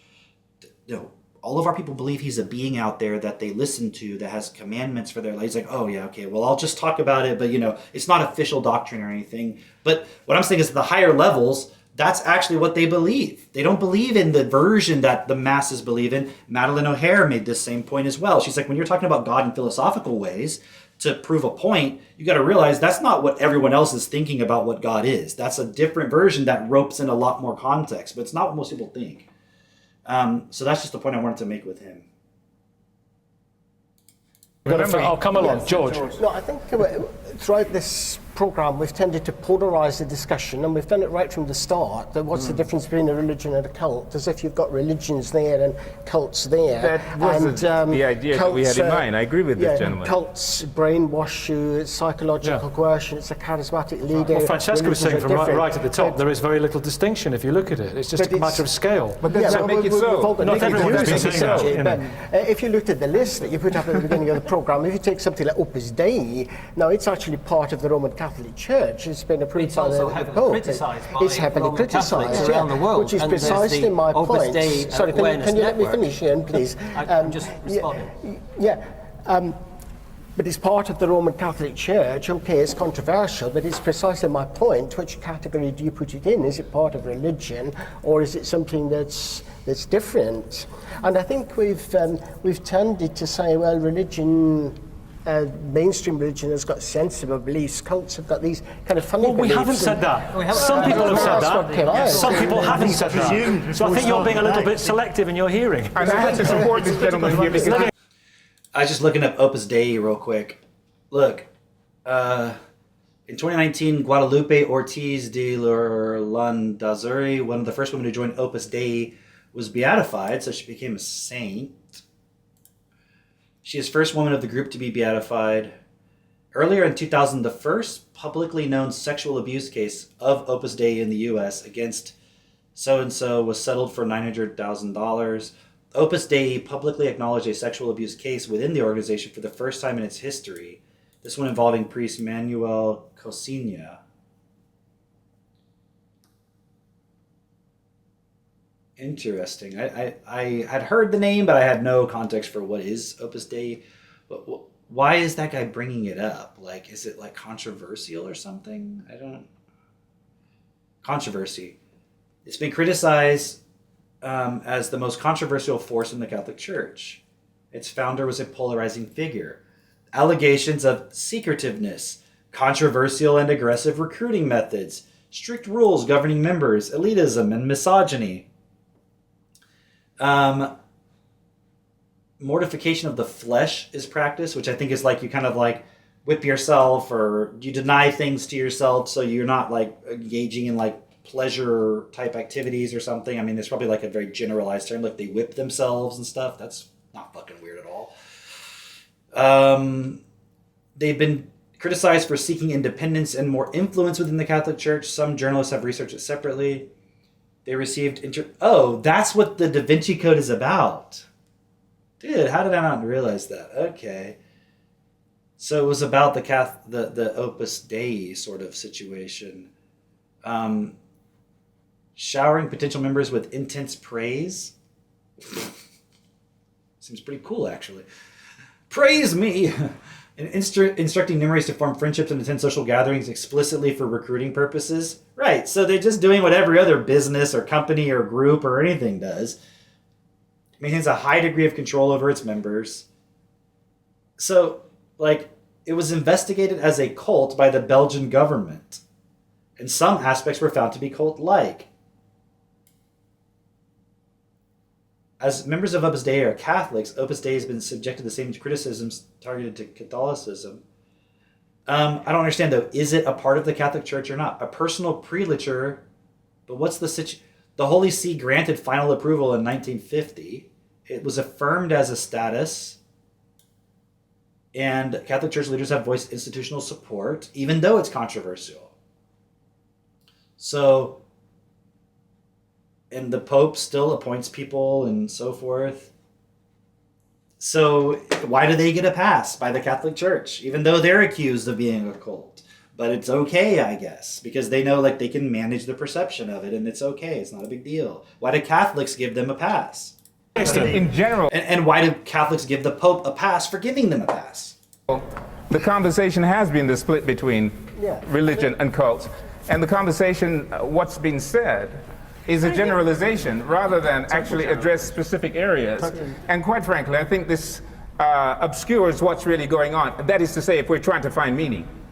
But if we're just trying to have a little circus here, then we're having it. What's really interesting about this debate is when I employed, and I know nothing about this gentleman's sexual habits, by the way, but when I employed exactly the same technique, same technique of casting aspersions without any evidence whatsoever, I was called ridiculous. And yet, when this is happening on the front row here, it's thought of as, oh yes, these movements are dangerous. But you see, like he's making my point exactly, right? It's all just about who has the might, who gets the right. The fact is, the techniques of criticism are from that side, and they are all generalized. There are one or two absolutely real. There are some real, very important... Wait. Let's explore a technique in a second.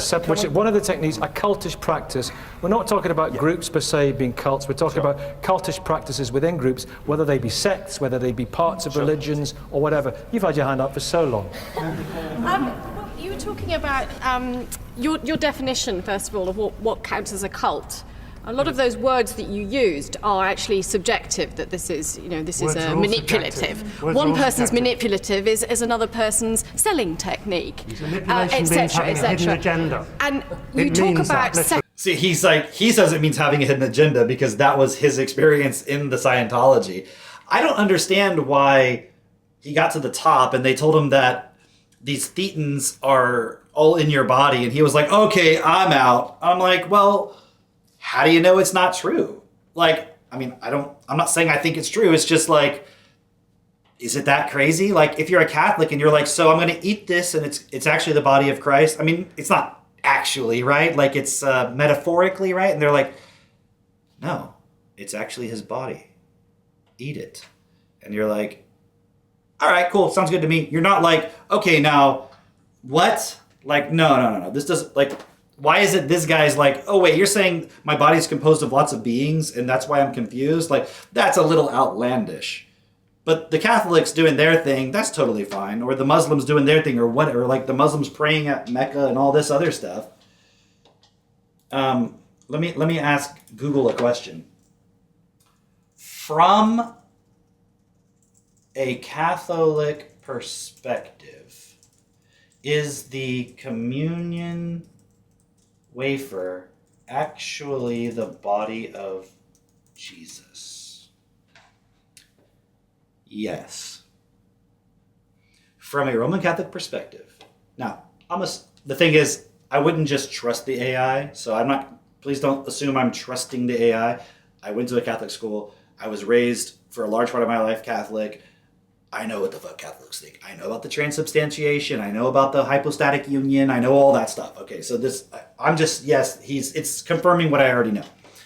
Yes, from a Roman Catholic perspective, the communion wafer and wine becomes the actual, true body and blood, soul and divinity, whatever that means, of Jesus Christ through a process known as transubstantiation. While the appearance of bread meat remains, the substance changes entirely into Jesus, meaning it is not a symbol, but his real presence. So why is the thetan idea, which I know I said it and the guy didn't say it, but I just literally told you exactly what he says. Why is that crazy? But this isn't batshit crazy. Because, again, might makes right. Separation. And I'm sure that...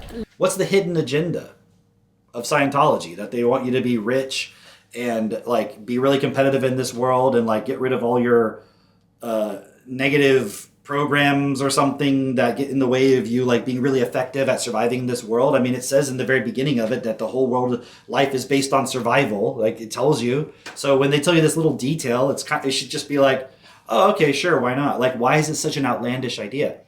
Do scientists even know what matter is? Could any scientist be like, yes, I definitively know what matter is? Have you found the smallest particle yet? Yes, we've definitively found it. Well, they thought that 100 years ago, and then they found out they were wrong. If we really thought we understood all things right now, why would there be particle colliders?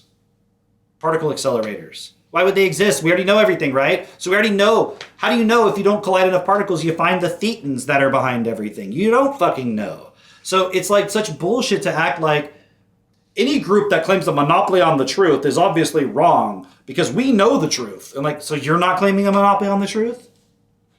Lots of people have experienced when they belong to established religions and they decide to marry somebody that is not of their faith, and their families get very upset and they don't speak to them, and people won't have green carpets because they're Protestant. So what's the difference? This was our original contention.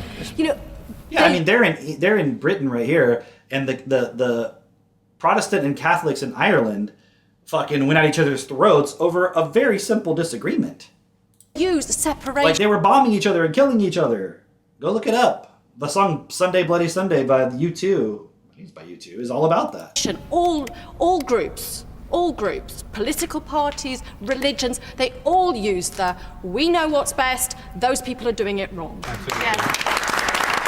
Barbara. Well, I guess you could say you could apply that to any group. Could you apply that to the groups that I'm a part of? Do we say we know what's best? I would say we know that the principle of doing what's best for all is the only principle that makes sense. Does that mean I get to tell you what's best? Like, I get to tell, like, okay, let me ask you a question. Is everybody having clean drinking water best? You would say yes. Okay, so am I telling you it's best, or are we in agreement now? If I said everyone should eat chocolate ice cream and never eat vanilla ice cream, you could be like, well, I like chocolate and it's actually good for my body and there's nothing wrong with, or I like vanilla or whatever. If I was like, no, you must eat chocolate because I say so, then that would be me telling you. But how would I claim that it's best? If I say, I'm going to tell you what's best, you should not starve a child. How dare you tell me what's best? I'm like, so do you think it's best? Well, no, but I just don't like that you're telling me. Like, well, what's the problem with telling you what's best? You can disagree with me and then we can have a debate about it. But the problem isn't everyone telling you what's best. The question is, most people actually don't want to do what is best. That is the problem. It's not that the problem is telling people what's best. If you're telling people what's best, but you're lying and you're saying something that isn't best, then you're not saying what's best. If you're saying we shouldn't have nuclear war, it's not best, and someone says, how dare you tell us what's best? We want nuclear war because Jesus will come back. I'm like, yeah, you're lying. Because I'm not saying things are best that are retarded or weird or ridiculous. I'm saying it's best for everybody to have their basic needs met. Wouldn't you agree? Well, I don't know. I think that we wouldn't have, it wouldn't work like that. And I'm like, do you want your basic needs met? Yes. Do you think anybody doesn't? No. So wouldn't it make sense that we wouldn't fight with each other if everyone had their basic needs met? Or at least as a minimum we did that, and then we could see what conflicts would still exist even beyond that, and then we could deal with those too. So I'm just trying to put some context here for anyone who'd say, well, you're in a group that says what's best. I'm not saying what's best. I'm not dictating to you what is best. I'm pointing out that living the principle of what's best for all is the only one that makes sense, that doesn't create unnecessary conflict.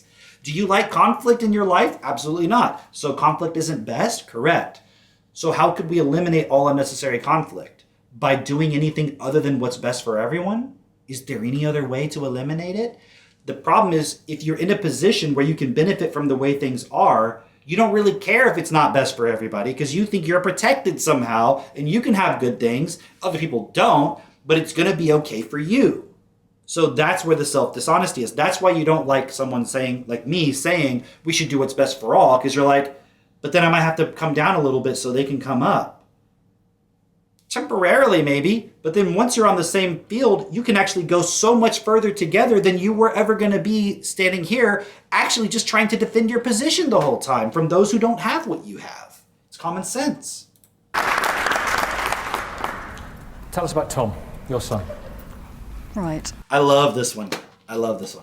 My son is involved with an organisation that's based on the internet. It's not a religion. It's run by an atheist who lives in Canada, who is an entrepreneur. He has set up a structure which earns him a living from voluntary donations and subscriptions to the podcasts, the books. How dare this guy run an organization online where he puts books and lectures up and offers them for free and asks for people to donate to him. How dare this man do that? How dare any organization do that? Well, I mean, not the Catholic Church. It's totally fine for them to do it. How dare this guy do it, though? He produces. It's around philosophy, isn't it? That's Politics, right. philosophy, so-called free thinking. Apparently the biggest philosophy show on the internet. And when she said that, I was like, I know who she's talking about. I know who she's talking about. She's talking about Stefan Molyneux.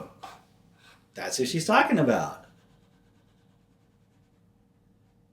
Canadian writer, right? Talks about, now I don't agree with this white supremacy, conspiracy theory bullshit. Like, he's pretty mild, to be quite honest. But look how they describe him. Alt-right movement, all this stuff. Like, yeah, he was banned from YouTube, but it was when he started supporting Trump.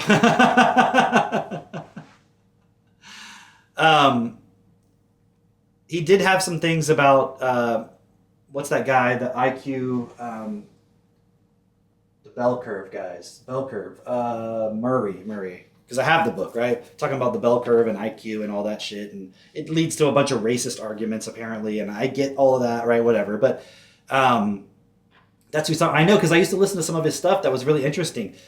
Listening to him is one of the reasons, well, I don't want to say that online. We chose not to do certain things within parenting that actually are very harmful. We chose not to do them because of some of the influence of listening to him, and I'm glad that I listened. And it wasn't because I believed in all the things he's saying. He just made very good arguments. Things that were done to me as a child that I wish hadn't been done to me, let's say. You can't see it? Were you just looking at it? Wasn't I just showing you Stefan Molyneux? Or no? You didn't see it at all?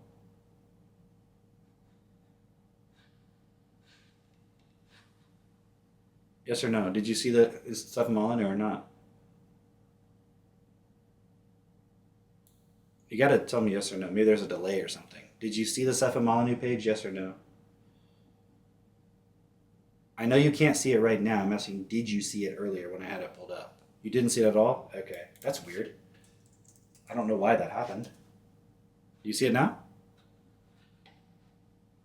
You see Stefan Molyneux now? I would assume you can. I mean, I can see it on my screen. You only see the blank Google page? Let me check the live stream. No, dude, it's there. Maybe for some reason there's a glitch on your side, but I'm seeing it live. I have a window open. It's showing it right now. So, yeah, Katie can see it. Okay, so I don't know what happened. I did click off of it, and then there was a blank screen, so maybe it froze on your side. But in any case, I was just showing you a little bit. It's like a very disparaging. Look at like the first thing. Irish-born Canadian white nationalist blogger and proponent of conspiracy theories, white supremacy.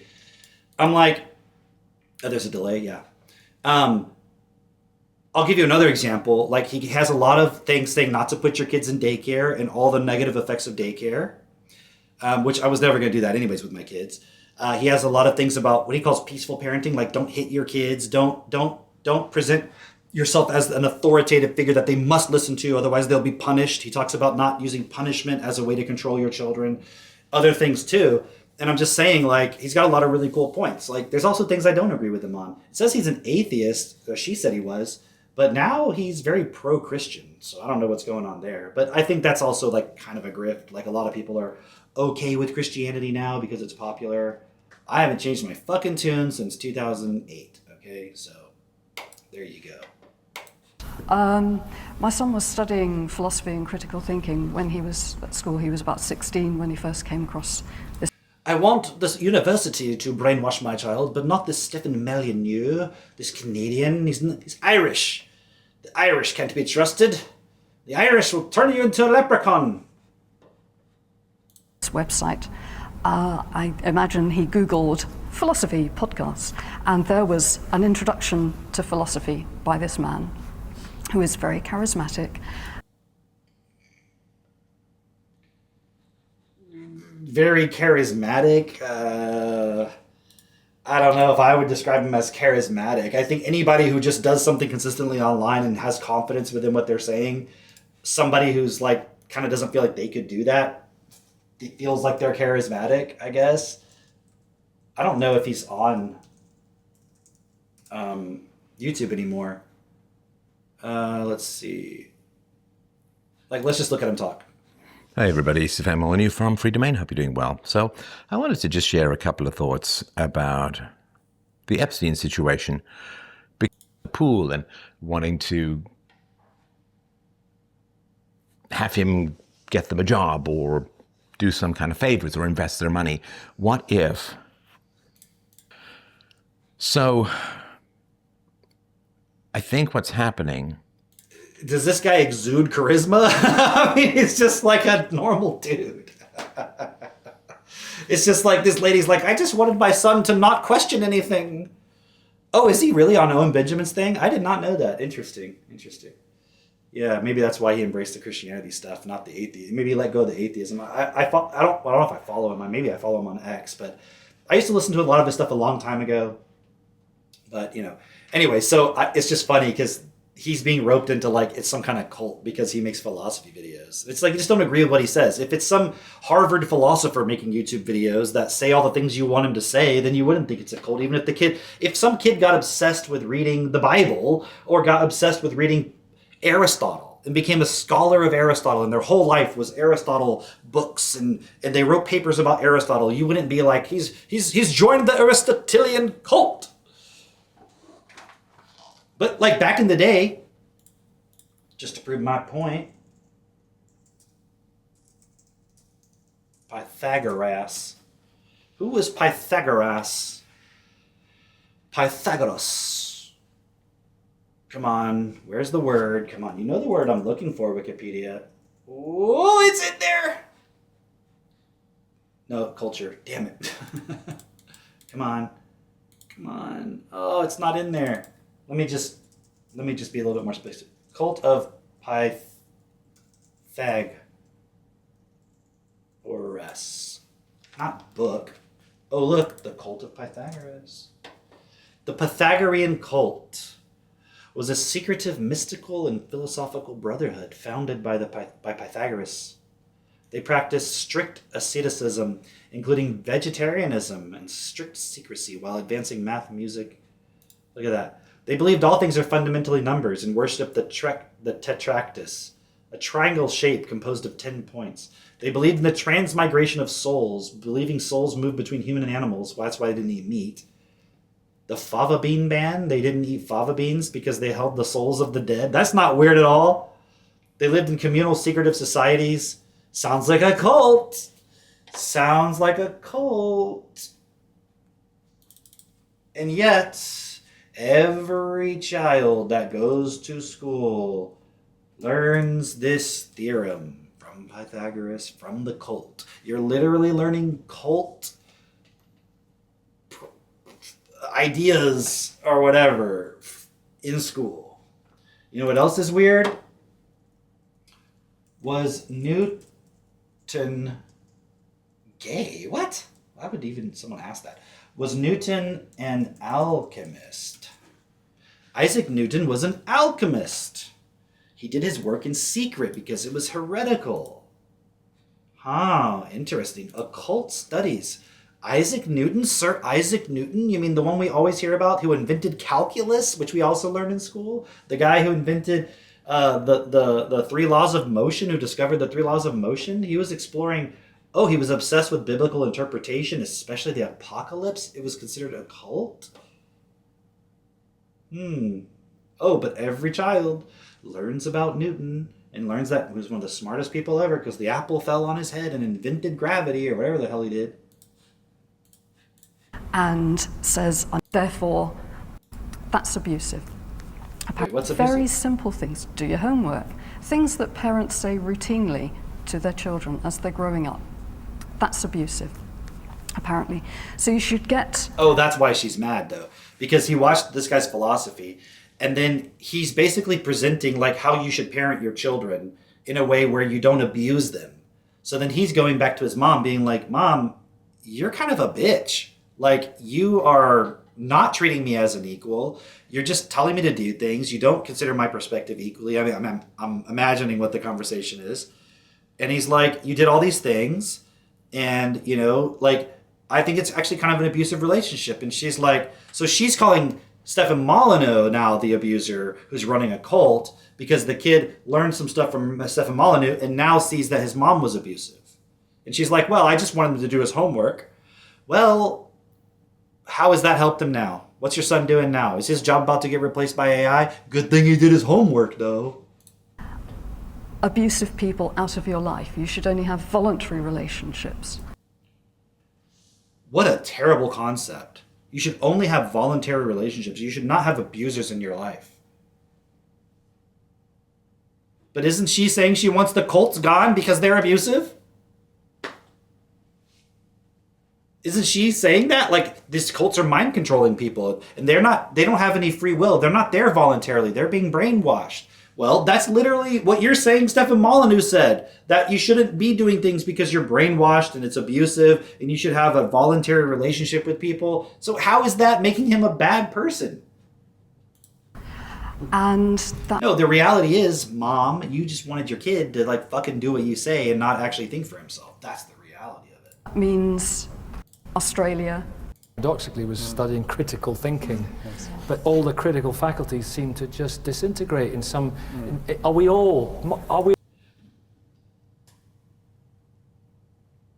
Think about that. They're saying that he started studying critical thinking, but then the critical faculties just dissolved because he no longer agrees with us. How are these people thinking critically? They're going off thinking critically, and then the next thing you know, they're just thinking for themselves, and then they're saying we're doing things wrong. They're brainwashed. And I'm like, so you just want him to agree with you. And the moment he stops agreeing with you, you're saying he's now been brainwashed by somebody.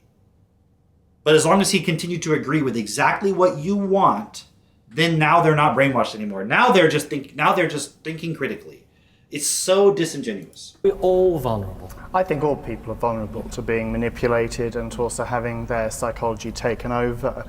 This is the thing too, is they're trying to convince everybody that you're so weak-minded.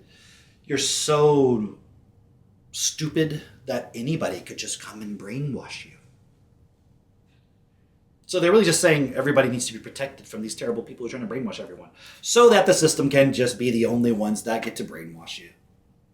By any group or organisation, and it can be a religious group or it can be a political group. Why might this like particularly hit home with Tom? Because it offers ultimate truths, and on their own there's nothing wrong with that. But if that means cutting yourself off from your family, cutting yourself off from your career, giving your possessions away, if it takes over your life, the evidence is now becoming very clear in the...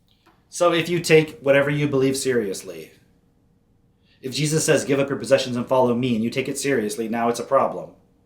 No, only because, and this is the real point too, same thing with psychology, they're just trying to make sure people go back to work every day. And as long as you do that, I don't care what you believe, as long as you do not challenge the system, you're good. Believe whatever you want. Just don't try to push it on other people. Meanwhile, the system is always pushing everything on everybody all the time. They just don't want you to actually consider it. And I won't even use the word think critically, because thinking is actually just a program anyways. You're only thinking according to what you've been programmed with. You're inside the box, like Bernard said. You're inside the box, questioning the box. How stupid is that? So it's not about thinking per se. And I just found this other day. I haven't read this yet, but apparently it's from Heidegger. There was this statement. He said... Heidegger's most famous statement, the most thought-provoking thing in our thought-provoking time is that we are still not thinking, which is fascinating. Somebody who thought a lot, right? He was like, a smart guy. He's written a lot, like Being in Time. He's like a famous philosopher, right? Obviously, right? But the point is, he's even saying like, we're not really thinking. He argues that society has replaced true thinking with calculated technological efficiency, mere information processing, and inauthentic everydayness, thus forgetting the essence of being. If we understood the essence of our being, we would realize nothing in our world is actually reflecting anything of value based on who we really are. Which is not to say like, I hate the world, I hate the physical world. No, it's just like, the things that control our world, which is the money system, is not designed to benefit us. And it could be different. It could be different. This is not me condemning it to hell. It can never change. Like, it can change. But no one cares. Because they're just, like he said, stuck in the inauthentic everydayness. Gotta get up, put my suit on, go to work, go type on a computer at work, say hi to Sally. Hey, Sally, how was your day yesterday? Okay, cool. Clock in, clock out. Okay, go back to work, drink my beers, watch my football. Okay, back to work the next day. Meanwhile, there's literal wars happening. They're bombing the desalination plants so people don't have clean drinking water. Can you imagine if that was your children?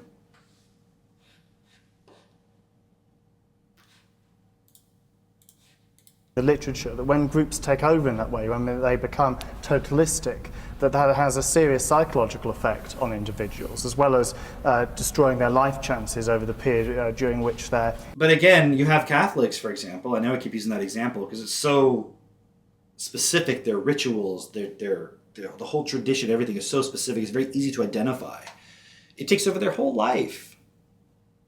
And in that taking over the whole life, they don't question the system as is. They think that it's like the way of thinking you're a good person, even though you're still participating in a system that is not best for everybody. But you can still think that you're doing something good when you're not. You're not doing anything substantial. You're doing a bunch of stuff that's an imaginary thing. While the real physical things you do are not producing a result that's best for you even. It's not best for anybody. So that's why we're experiencing all this collapse. And that's why a lot of this type of thing where you have these new religions and all this stuff, and you have people feeling more like we're in the end times. That's why this is becoming more and more prevalent. That's why the AI is coming in, because the system is like, we've got to find a way to control the narrative and get into everybody's little individual lives, monitor them, see what they're thinking, see what they're planning, make sure that they don't do anything weird, make sure they don't get together and do anything that would challenge our position, because who owns the AI? It's not like the AI is serving humanity. It's serving the few who own the AI, who are going to suck up all the resources, and they're going to tell you to turn your lights off between 9 p.m. and 5 a.m. But they won't turn off the data centers. All right. That was fun. That was an interesting video. I had so much more I wanted to share, but obviously it's getting quite late. And I know I keep interrupting and talking, but the point isn't just for me to play someone else's video. The point is for me to talk about it, right? So, but I wasn't expecting it to necessarily take that long. And maybe tomorrow I will not be streaming because I'm not going to be doing Sunday nights. But I'm sure I will be back on Monday at 8:30 p.m. US Central. And I'll have something really cool for that night as well. So appreciate everybody being here. It was fun chatting and saying hi to everyone. And I'll see you on the next one, all right? Have a good night.